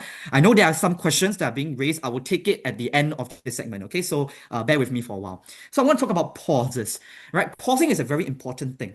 How to master effective pausing. I'm sure many of you have heard, right? Pausing is very important. But here we're going to actually tell you how you pause. Pausing doesn't just mean you stop at the end of a period, right? At a full stop or a comma, and then you're like, okay, I'm going to chill for 2 seconds. And then I move on. That's not effective pausing. Effective pausing is to accentuate your message. Again, remember what I talk about, the overarching principle of emotional connection. Anything or any part in your speech that you want to emphasize emotionally, you have to pause. Because the moment you pause, you're driving home that point. And that silence will make people look up at you and focus on what you're about to talk about. So pausing has many, many benefits, right? Another thing is that if you have consistent, effective pausing, let's say, touch wood, you forget your speech during the actual event, right? If you already have consistent pausing in front, when you pause for a while because you forgot your speech, people won't think that you forgot your speech because people just think you're doing effective pausing. So it actually buys you some time for you to be able to recall what you're saying, right? So pausing really does help. Then in that case, how do we pause? So one of the techniques that we want to really, that we want to really cover is when you write your speeches, feel free to put slashes at the end of the parts where you want to, at the end of a word, at the end of a phrase, at the end of a sentence where you want to pause, right? It's very good because when you rehearse, you will remember to pause in those areas. Then slowly, as you get used to it, right, you'll naturally get a feeling of when you need to pause. And then as you become better and better at it, right, then you'll be able to speak off the cuff naturally with a lot of pausing. So that's why you can see that, Mr. Alvin, myself, Mr. Sadiki, Ms. Mavis, all of us, when we conduct webinars, when we conduct lessons as well, we don't need notes. We don't have a script. We don't prepare for that. Why? Because we are already skillful enough to be able to deliver it offhand. And it's also because we took the time to master these components. So many of you here are quite young. It's very important. I think it's a great time for you all to start, because I only started in Sec 1. Mr. Alvin started when he was like, I don't know, 20, 30 years ago.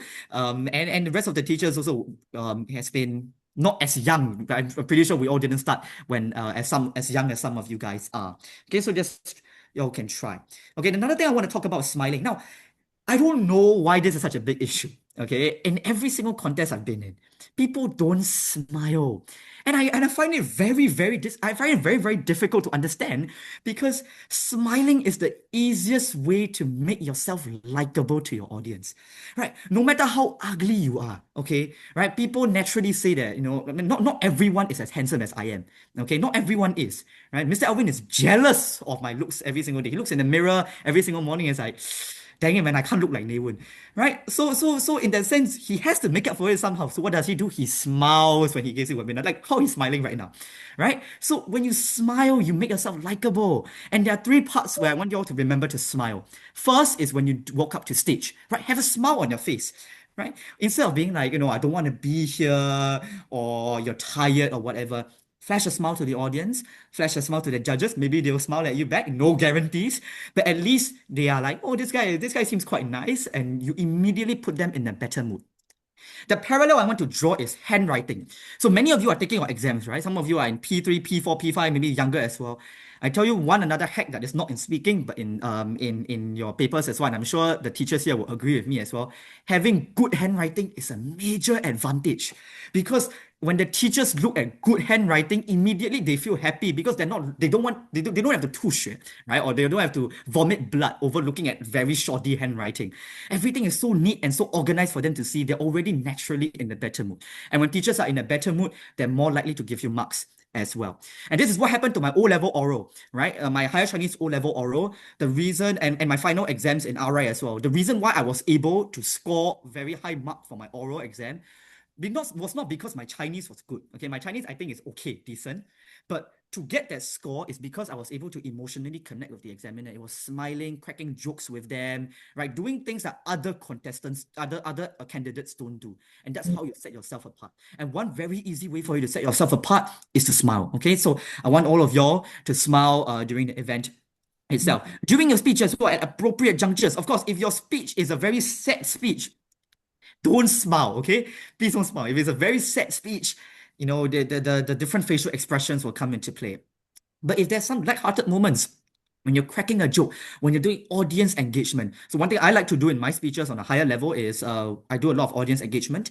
So I like to ask audiences in the crowd. And also, you guys, all of you here will experience some audience engagement during the semi-finals and finals as well, because I'll be the MC for the event. So I'll want to hear all of you guys, right, to have that engagement with me, and you'll see how it can be done as well during the event itself. Now, after your speech, thank everyone with a smile, right? That's when the judges are scoring you. Just end with a smile, okay? That is the best way to do it. So this is really all about emotional connection and psychology that we're bringing to you. And I really always want to emphasize, right, this is something that you will not see in any form of speaking lesson or in your school whatsoever. Because these are things that are really industry specific, and really when we have done it, we've been in the field, we've done it for a long time, we've been teaching it for a long time, so we're able to pass this on to all of you guys as well. So feel free to take down notes. Okay, you won't find this anywhere else.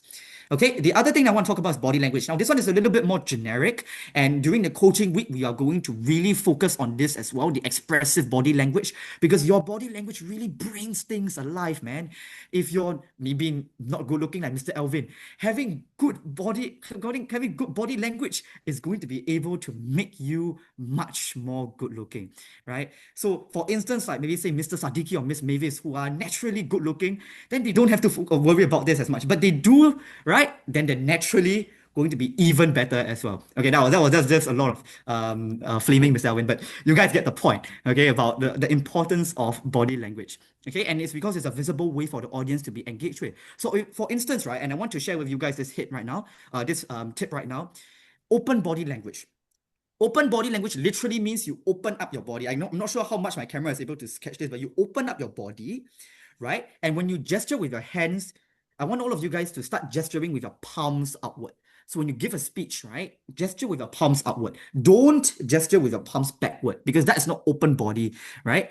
When you gesture with your palms outward, or when you are, when you spread your arms out a lot more, you're keeping your body a lot more open. And when you keep your body a lot more open, you are really welcoming the audience into this little space of yours, and people will like you a lot more. So that's a pro tip. Okay, remember to gesture. We'll talk about the practical techniques. If you don't know how to gesture right now with your hands, don't worry, Mr. Alvin is going to cover about the gesturing, how to gesture later on. Right, so bear with us on that. So we're going to really focus on the body language aspect as well. Okay, another thing, too many fillers. Now, some of you may have seen the YouTube ad by Vin Zhang about the fillers, things, your ums and your ahs. And this is also something about that's very common in the industry as well that we really want to talk about. When you're giving a speech in a competition or a formal speech, fillers really rob you of your fluency, which then negatively affects your clarity. And clarity is a huge marking point in contest speeches and oral examinations, etc. So ums, ahs, and ers are very common, right? Instead of that, change it to things like well. The fact is, actually, if we consider this, the reality is considering seeing that. So I just put some examples there that you can suck your ums, your ahs, and your ers rather than using that, right? You can use well. The fact is, the reality is more often as well. You can start using that a lot more, right? And it's also because these are better fillers because it doesn't seem like it's a filler, right? It just seems like you're going to be connecting your sentences together. So that's one thing I want you all to take note of. Of course, when we are doing these webinars, there will naturally be fillers because we're trying to rush through the content and steamroll it and try to end on time, right? So that's why naturally we're going to be going a lot more faster in this. But during the coaching week itself, we'll be really focusing on this as well.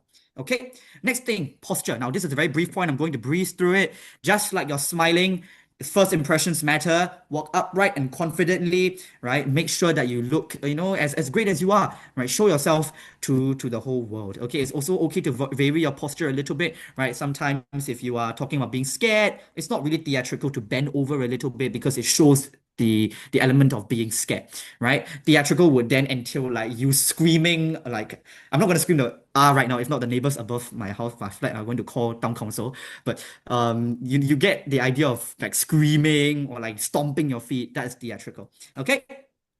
So now we're going, before we move on to the practical techniques, I just want to really sum up what we have talked about so far. So at the end of the day, there's three things that y'all need to really take note of, apart from all of these techniques that we are sharing with you right now.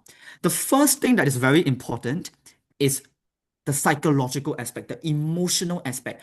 For storytelling and public speaking and most kinds of speaking, in fact, your pathos is the most important. Your emotional connection is the most important. So when you're doing the content of your speech, focus a little bit more on the emotional side, whether it's your reflection, whether it's the emotional details inside of your story, rather than focusing more on the technical details, right? That one can be done anytime and you can write it out. It's just when you focus on the technical aspects, it will just sound like you're narrating an essay, which is not speech. Okay? So focus on the emotional aspect. The second thing is first impressions matter. Okay? When it comes, and as you grow older as well, right? And even in competitions, you grow older, one thing that will also come up often is the things that you wear, right? When you go to interviews, if you're wearing a t-shirt, compared to when you're wearing like a nice long sleeve shirt with a nice blazer and a coat on, you give a very different impression to your interviewers, your judges, as compared to when you come in t-shirt and shorts, right? So these kinds of things all come into play, and the working world is a very, there's a lot of these things that really play in as well. So that's why we are imparting with all of you guys. So make a good first impression. The third thing, and that's why also when I talk about this, the introduction, make sure you focus on your introduction. The third thing that I really, really want to emphasize to all of you guys is about your speech itself.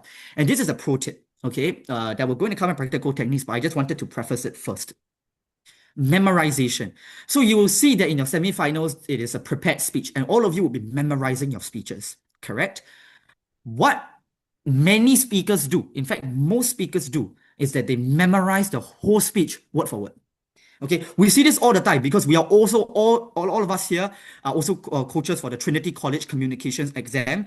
We see this all the time because students are also memorizing all of their Trinity College speeches and presenting it to the examiners. We see all the time because we help students with their various public speaking competitions as well, and even in the regular lessons.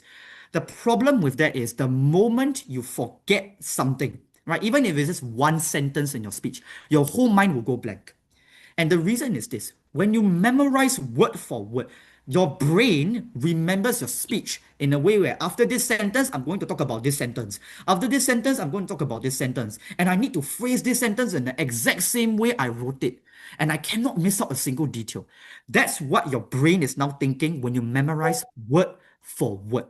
On the other hand, if you and the problem with that is therefore you will go blank and you will think that I cannot carry on because this point is so important. And that is really a very, very big downfall, because the moment you stop, right, whether it's contests, whether it's your public speaking competition, whether it's your Trinity College exam, whatever the case, whether it's your oral, the moment you stop, examiners know that you have forgotten your speech. And the moment they know you've forgotten your speech, you're doing yourself a great disservice, because your scores will now be capped, right? It cannot go certain higher, and your chances of being able to win something will now be significantly lower. So in order to prevent this, one technique that I want to share with all of you guys that works for me, even at the Sec 1, since Sec 1, right? For the younger levels, of course, feel free to memorize because the speeches are shorter. It's okay to memorize.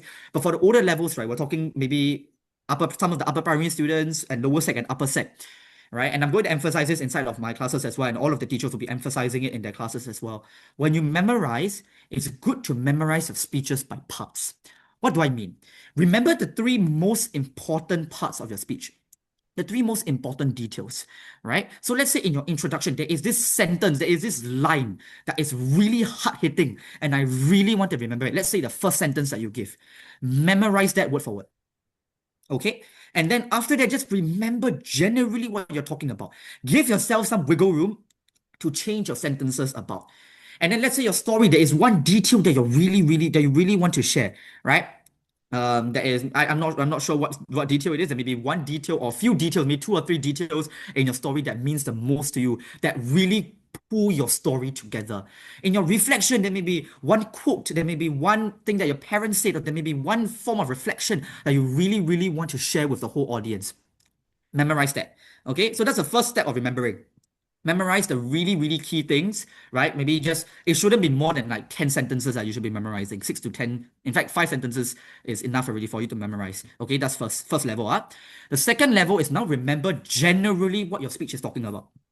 So your first part, maybe you are talking about this before in your story, right? Let's say it is a story about me trying to get my crush. Okay, let's say that, right? For lack of a better introduction, right? The first part may be talking about how you are, you get to meet this person. The second part is when you fall in love with this person. And the third part is when you eventually get rejected by this person. So you just remember these 3 general parts in your speech, right? And then so that even if you forget certain lines inside of your speech, what is now going to happen is that at the very least, you now know that I have to cover these 2 other points, right? So then you just talk about one point and then talk about it. And naturally, you will remember.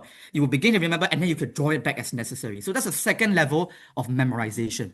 The third level of memorization then is to memorize the whole script, right? So only then do you really try to keep to your script as closely as possible. But even then, give yourself, some space for you to forget a sentence or 2. It doesn't matter. Feel free to add in things and remove things as well. When you memorize using these 3 steps, it is a foolproof way for you to remember at the very least what you are going to talk about, so that you don't blank out on stage and then end up not being able to say anything. And this happens even at the higher levels, right? Mr. Alvin and myself, we've witnessed many speaking competitions. We participated in many competitions. We will all tell you, and Mr. Sadiki and Ms. Mavis as well, we will all tell you that there are many speakers, even older students like university students, like JC students, and even adults. The moment they forget the speeches, they just blank out and they have nothing else to say, because you just cannot think of what you need to say anymore. So then in that case, to prevent that from happening, at least know the main points inside of your speech, such that you are able to at least continue moving on with something, right? Even if you ad lib, it's also perfectly okay. So these are 3 things I really want to talk to you about. We're now going to move on to the practical techniques. We're going to share with you 10 more techniques that you can use in order to make yourself a better speaker. But at this juncture, right, I just want to, right, before I hand it over back to Mr. Alvin, I just want to invite Mr. Sadiki right, I just wanted to ask Mr. Sadiki about this aspect, right? How do you really memorize your speeches as well when you do your competitions? And is there, a different way that you do it, a different way for you to remember your speeches, etc., as well as how you prepare for competitions and all that? Yeah, over to you, Mr. Sadiki. Hello, Nay Wun. Thanks so much for the very energetic sharing. Okay, so I think to answer your question, how I managed that, in the past when I was much younger, I used to really concerned about getting the words right. Whatever I've got in my speech, it has to be exactly the same words speak on stage. But over the years, I realized that perhaps that is not the best way forward. And indeed, it's what you should not. Okay, Mr. Sadiki, I'm going to interject for a while because you're cutting off a little bit. Oh, okay. Yeah, your voice is a bit broken. I think it's because of the sound system. Yeah, Yeah, maybe you that's want right. to lean in. Can you hear me? Wonderful. All right, okay. So I'll just lean in a bit closer to my laptop here because old laptop. Okay. So yeah, coming back to the what Nay Wun was sharing earlier about not being beholden to the my earlier years, I used to be much more reliant on the script. Then again, I think after many years of working, speaking on stage, for competition, I realized that what's important is to get a general idea. Once you're clear with that idea, right, or whatever idea you want to give the audience, what matters is how you interact with the audience as your presentation or as your performance continues. And for me, what works best when I develop a large enough vocabulary allow me to switch words as required, adapt to the changing situation. Let's say, for example, right, master speakers. As you know, I teach kids from as young as primary 1 all the way to university. Younger levels can be quite, lively. That I will have to switch words and so probably let's say I got an idea. I want to convey to them maybe about hand gestures, important hand gestures. I may have a script out in my mind, but I need to be flexible enough to change the words as I proceed through the presentation. What it means is that let's say I've got 2 words, one word could be energetic, the other one could be lively. So I just switch as and when I need to do so. So that's very, very important for me because if I don't write, it means that I will lose my thought if someone disturbs presentation. So yeah, Nay Wun, I hope I've answered that. Yeah, hey, thank you so much, Mr. Sadiki. And for those of you who came in a little bit later as well, Mr. Sadiki is a great guy, one of the nicest people around. He will be taking the lower primary coaching as well. Yeah, together with Mr. Raymond. So you guys, the lower primary students have a 50-50 chance of seeing Mr. Sadiki. Okay, and to go through the practical techniques, and back to you, Mr. Alvin. Yeah, okay. I won't spend too much time, okay, because it's just a reiteration of what we have always said. So I've attached the document. Can you all find it right now? Okay, we'll just open the last 10 minutes for Q&A, okay? And I just like to talk about one point, and I'd just like to talk about the first point. You all have the slides already, right? The first point is keep a story journal. Why do I say this? A story journal is very important because there are many things in your life which are all stories. You just need to remember. It comes in many different forms. One way is your own personal stories. One way is other stories which you hear from other people. It becomes your own personal story. Just change it to your grandmother, your grandfather, and change a little bit. The essence may be a little bit different, the angles may be a little bit different, but the essence will always be the same. Okay, so these are all very powerful. And you will realize that the minute you have all this, along the way, you find that any spontaneous speech talking, you can always talk about it. Trust me on this. Okay?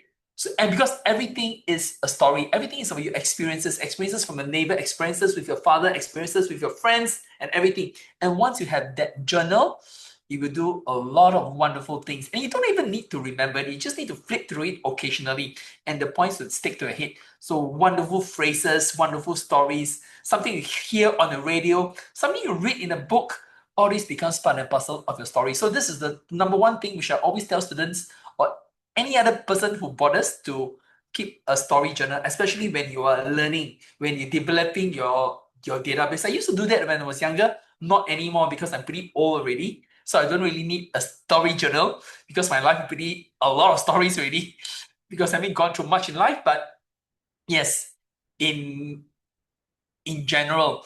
Okay, and I also want to tell you because there are some semi-finalists here who it was very obvious they were just reciting verbatim from their speeches. Okay, it was pretty clear to many of the judges. So once you do that, it becomes a little bit forced. You want to have that personal voice, that personal emotion. So it's nothing wrong about memorizing. I absolutely think at this point, because it's a time contest, you need to need to memorize a little, but don't let your emotional voice be overridden by that memory aspect. Very, very important. Okay, so all these things, you have the document ready, right? So we just open the last 7-8 minutes for Q&A. Are there any questions which you want to ask? Yeah. Okay. Then whilst people are thinking of their ones, let's quickly breeze through so that you guys can also see on the slides as well, and then ask any questions about the later parts as necessary. This slide really, all of the points have been mentioned by us already. How to remember your speeches, how to be versatile. We will cover this in coaching week. Next part, record your speeches. Right, that's the only way for you to improve. Know your audience, be genuine, mark out where you pause.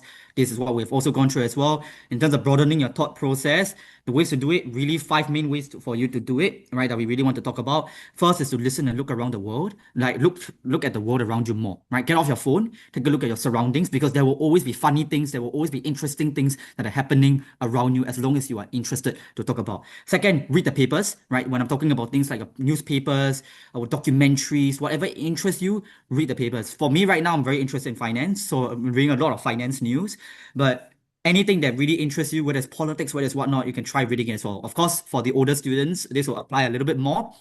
Third, always ask why and what if. This is very important because when you ask these questions, right, you're going to be able to expose yourself to different perspectives. And this also ties into the fourth point. When you talk to different kinds of people, you hear diverse opinions as well. And last thing I really want to talk about is you also need to go ahead and to talk to people. This is very important. The last one, not just disagree. Okay, I tell you one of the ways that I'm able to distinguish myself as a speaker, and one of the talking points that I have that no other speaker, I dare say, at my level is able to talk about, and that is about the public transport industry in Singapore.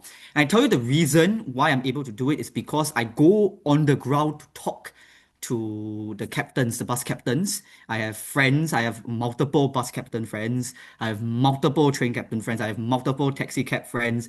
I have multiple train station assistant friends because I talk to these people. I see them often. I talk to them, get to know their experiences, get to see what their lives are like. And then from there, I can use their stories and then also change it, right? Adapt it to the speeches that I'm giving and then deliver it in a different way.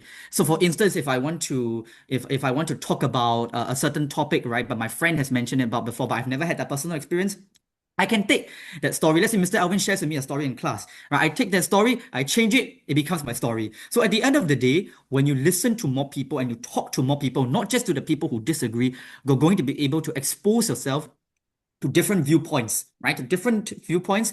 And that will make you not only a more grounded person, because you realize that the world is a very different place and people have very different life experiences and you develop a character. But second, you also have more content to be able to think of in your speeches. This will be very useful and ties in to the point that we mentioned earlier about the story journal, because at the very least, you now have more stories for you to take note of. Yeah, so that is pretty much all of the slides, and then we can open to questions. Yep. Thank you, Mrs. Trump, for joining us after your consultation session with the Sec 4 students.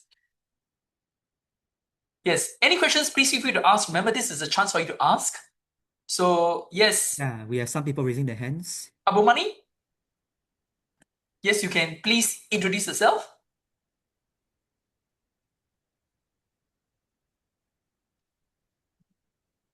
Yeah, a couple of you raise your hands. Or Rebecca, I see you changing your persona throughout the entire session. Pretty interesting character. You can be a pirate character, Aquaman. Yes, we'd like to hear your views or any questions you have. Yes, Rebecca. Can you unmute yourself? Or Sweetie, Yes. you want to unmute her? Yes, Yes. they're allowed to unmute themselves. Okay, yeah, please unmute yourself. Yes. Rebecca, introduce yourself.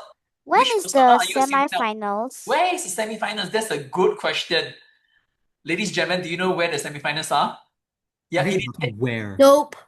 it is held in one of the malls. It is held in one of the malls. Okay, so the semi-finals, I will just tell you first, the semi-finals will have a capacity of up to 150 people. It is on one of the rooms in the mall. We will let you know one of the malls later. The organizing team has yet to announce, but I believe it has been chosen. The finals will be held at Tampines Hub, the auditorium in Tampines Hub. So that will accommodate, we're still finalizing more also. people. We're still finalizing. Okay, yes. So don't worry, you're a place where we'll give you the audience. It's just how many people we want to open it up to, okay? But I think in any contest, I think it's good to face the crowd. That's the only way you can improve. There's no point just facing a couple of people because doing it on video is entirely different from doing it live on stage. Yes, so you will have a crowd of at least 100 people. I can almost guarantee you that. Ken? I think Rebecca, Vallabhai Kannan. how old are you? Okay, before I forget, how old are you? I'm 9. You're 9 years old, so you're competing in a lower primary category? No, I'm Or you're P4. P4, so okay. 9 going to 10. Fine, no problem. What school are you from?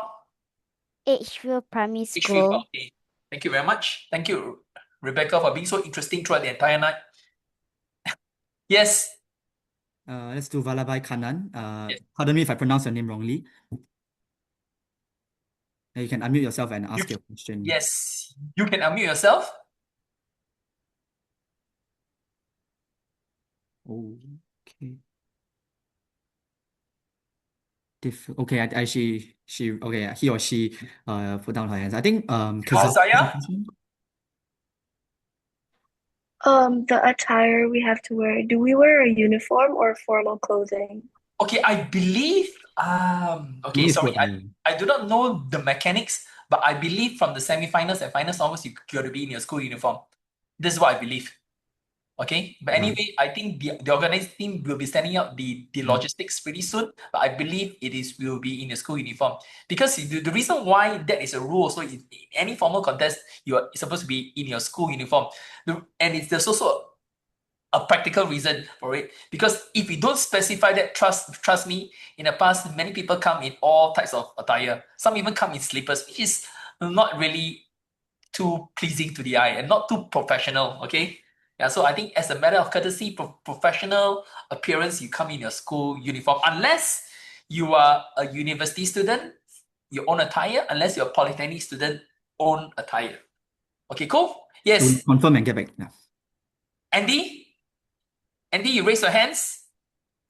Yes, so like, would the different grades be in different time or will be in the same time? Okay, that's a good question. I believe that the semifinals will be held on 7th and the 8th of November. One day will be for the primary, the lower primary division and the upper primary division, and the next day would be the lower secondary division and the open category division, but there are different timings because there are at least 25 semi-finalists per category. Because we want to try to, because there were many competitive speakers, so this competition is usually quite strong. Okay, in my personal opinion, it is way stronger than PESA. Trust me on this. Okay, the quality of contestants we have at the primary level, the primary, upper primary, lower secondary, extremely strong. Okay, ladies and gentlemen, right? So you can access, you can look at the chat. So Yi has very kindly put in all of the timings and dates for each of the semifinals categories. Yep, so you guys can take a look at that. Okay, yes, Eugene. So yes, you'll be made home, but there'll be distinct timings. Okay, so the upper primary will be one specific timing. I think the semifinals, 25 participants, you probably take 2 hours to 2.5, more or less. But Then timing is inside. Yeah, it's okay. so on one day. Does that answer your question, Lucas? Yes, Andy, I think. Yeah. Yes, Andy. Yes. Yes, Eugene. Yeah, so I want to ask, like, if I can, like, use my speech that I used to submit during the first time. Okay, does it relate to the topic? Now the question, if it fits the topic, then I suppose you can do it, but if it's not exactly the same topic, then you can't. Oh, so I need to follow the topic. Yes, so it is, you cannot use the prelim final speech. So Eugene, you are in lower side, right? Yes. Okay, so you take a look at lower side. Now, Nay Wun, can you scroll down to the lower side? So as you can see, the lower side, these are not the questions which you have for your preliminary topics, right? Mm-hmm. Right? They are not the topics which you use for your preliminaries, right? Because it's not topic in your preliminaries, you have got to come up with another topic. Okay? Okay. Ken?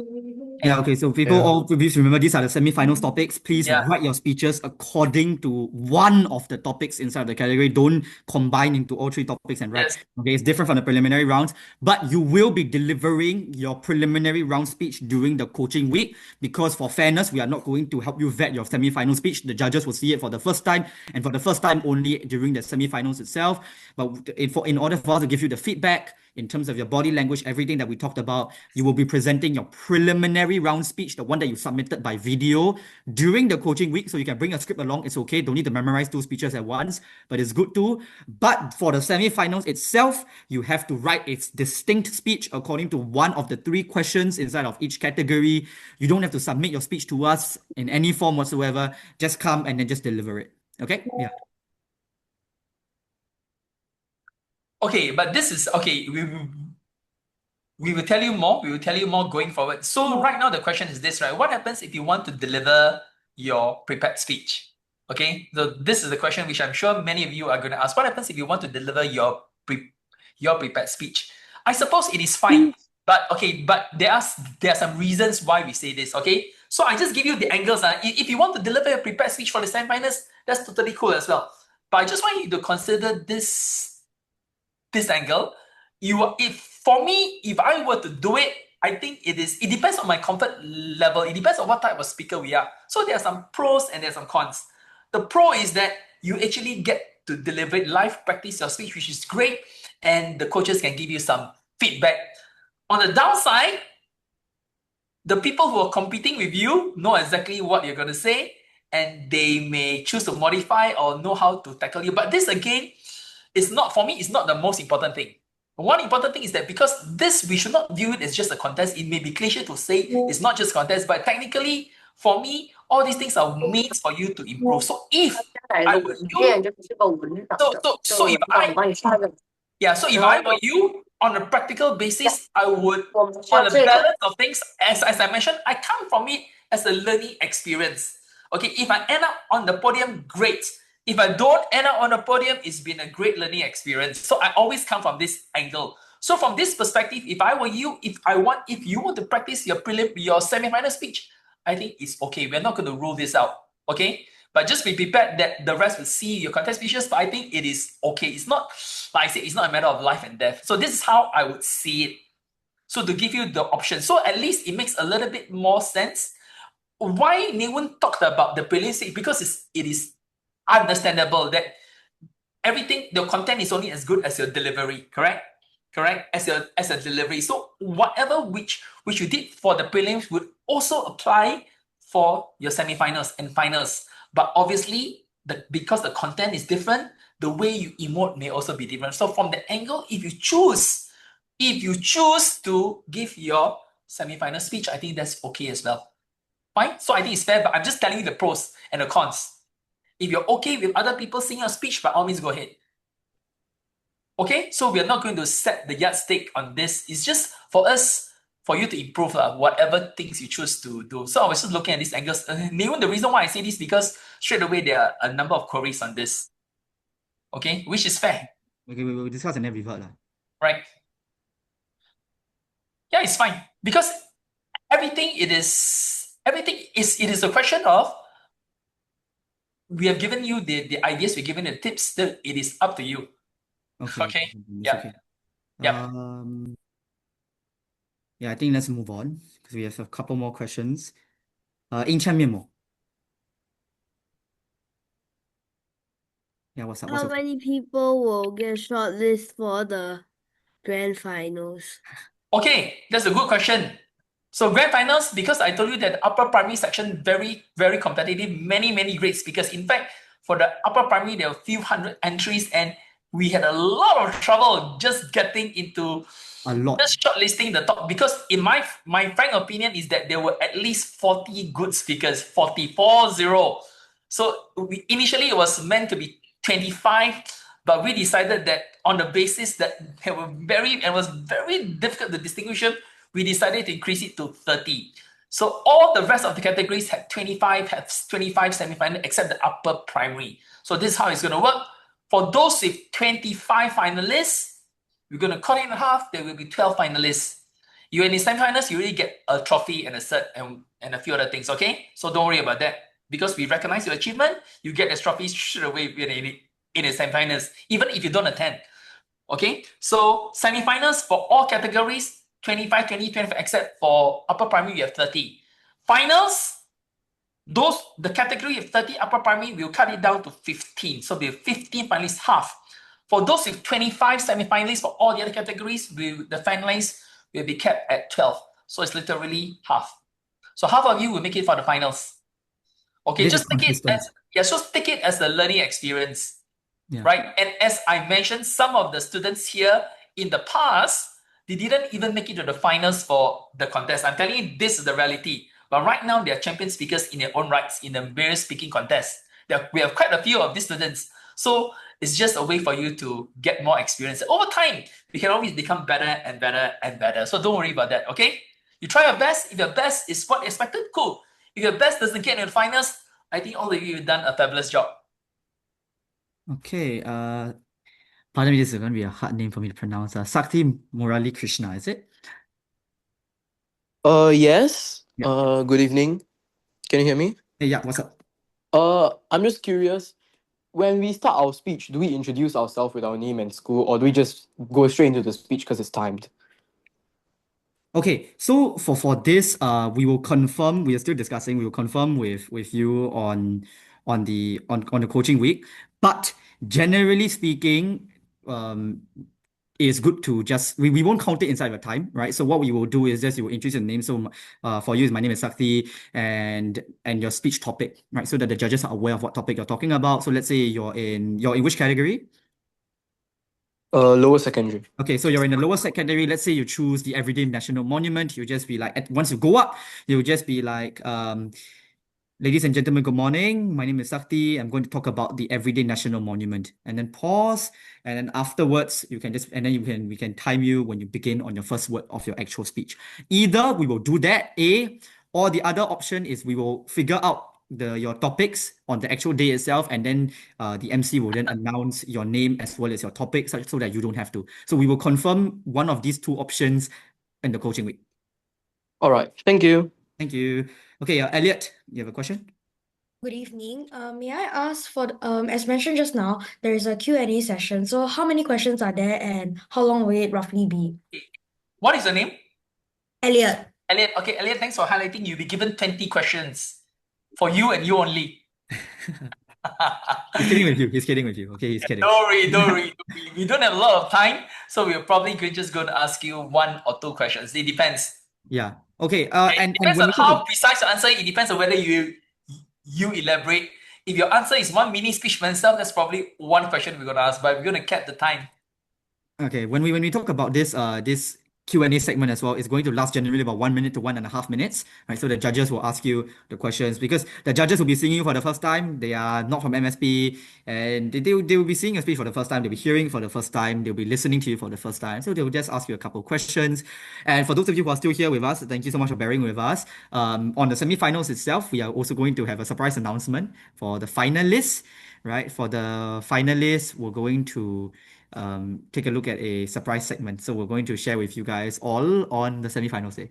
And it's related to the Q&A. Yeah, any other questions? Samiksha, you have a question?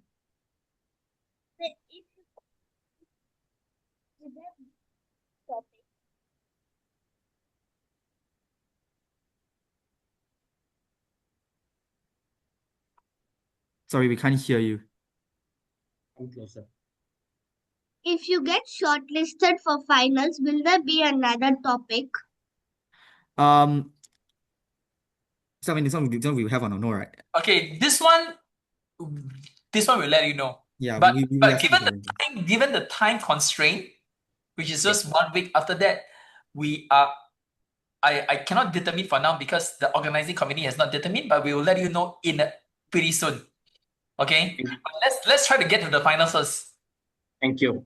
Thank you. So either it will be, we will release it sometime towards the end of this month, or it will be for you guys to. So how PESA does it is you do the same speech from a different angle. Yeah, different angle. Yeah. Okay. So then just to clarify for the audience regarding the coaching week, so we'll just change the plan. So what's going to be is that you guys will present your semi-final speeches if you want. If you want, you have the option of doing your preliminary round speech if you want to, but you can also do your semi-final speech. So that is a change to the plan, right? Because inside of the emails that we all sent to you, we mentioned that you guys have to represent your preliminary round speeches again. So we just reevaluated it, and we thought, okay, it might be better for you guys to have the option of trying out your semi-final speeches. So if you want to, feel free to do so. Mr. Alvin already highlighted the pros and the cons for you. Whatever it is the case, we will give you feedback on it. Yeah, we'll give you feedback, but we won't change your story. Okay, so in all competition fairness, we won't change your story. We can just give you feedback on whether for us it sounds logical, whether there is some missing element, but we will not going to write the speech for you. We'll just tell you how you can refine your speeches in terms of your delivery, emotion, and the predominant focus is going to be fair to everybody. So we are definitely not going to write your speech and tell you how you're going to improve it. Some general feedback, then the rest is up to you. So as to be fair to everybody. Yeah, predominant focus is on your body language, your vocal variety, your tonal expressions. All these things are going to be the predominant focus, right? Because your content, as we already mentioned, your content sibei boring. If you're a good speaker, you can make it the most exciting thing in the world. Okay, if the content is very engaging, but you're a boring speaker, the engaging content is going to be a flop. Okay, so we're going to really focus on that as well. Yeah. Any other questions from the audience here today? Yeah, during the coaching week as well, I think the coaches you guys will get to meet your specific coaches on that actual day. Yeah. Any other questions? Let me see the chat. Mavis, is there anything you wish to share? Or Hui Yi, is there anything you want to share from your past experience before we call it a night? Maybe we just have 1 or 2 questions and we end it at 9:45 because some of you have a long day, some of you are still having your exams other than those graduating batches. No, I think we've answered it in chat. Okay, so thank you very much. It's okay. Fine. 嗯 Anything from Mr. Sham? ， Anything from Mr. Sham?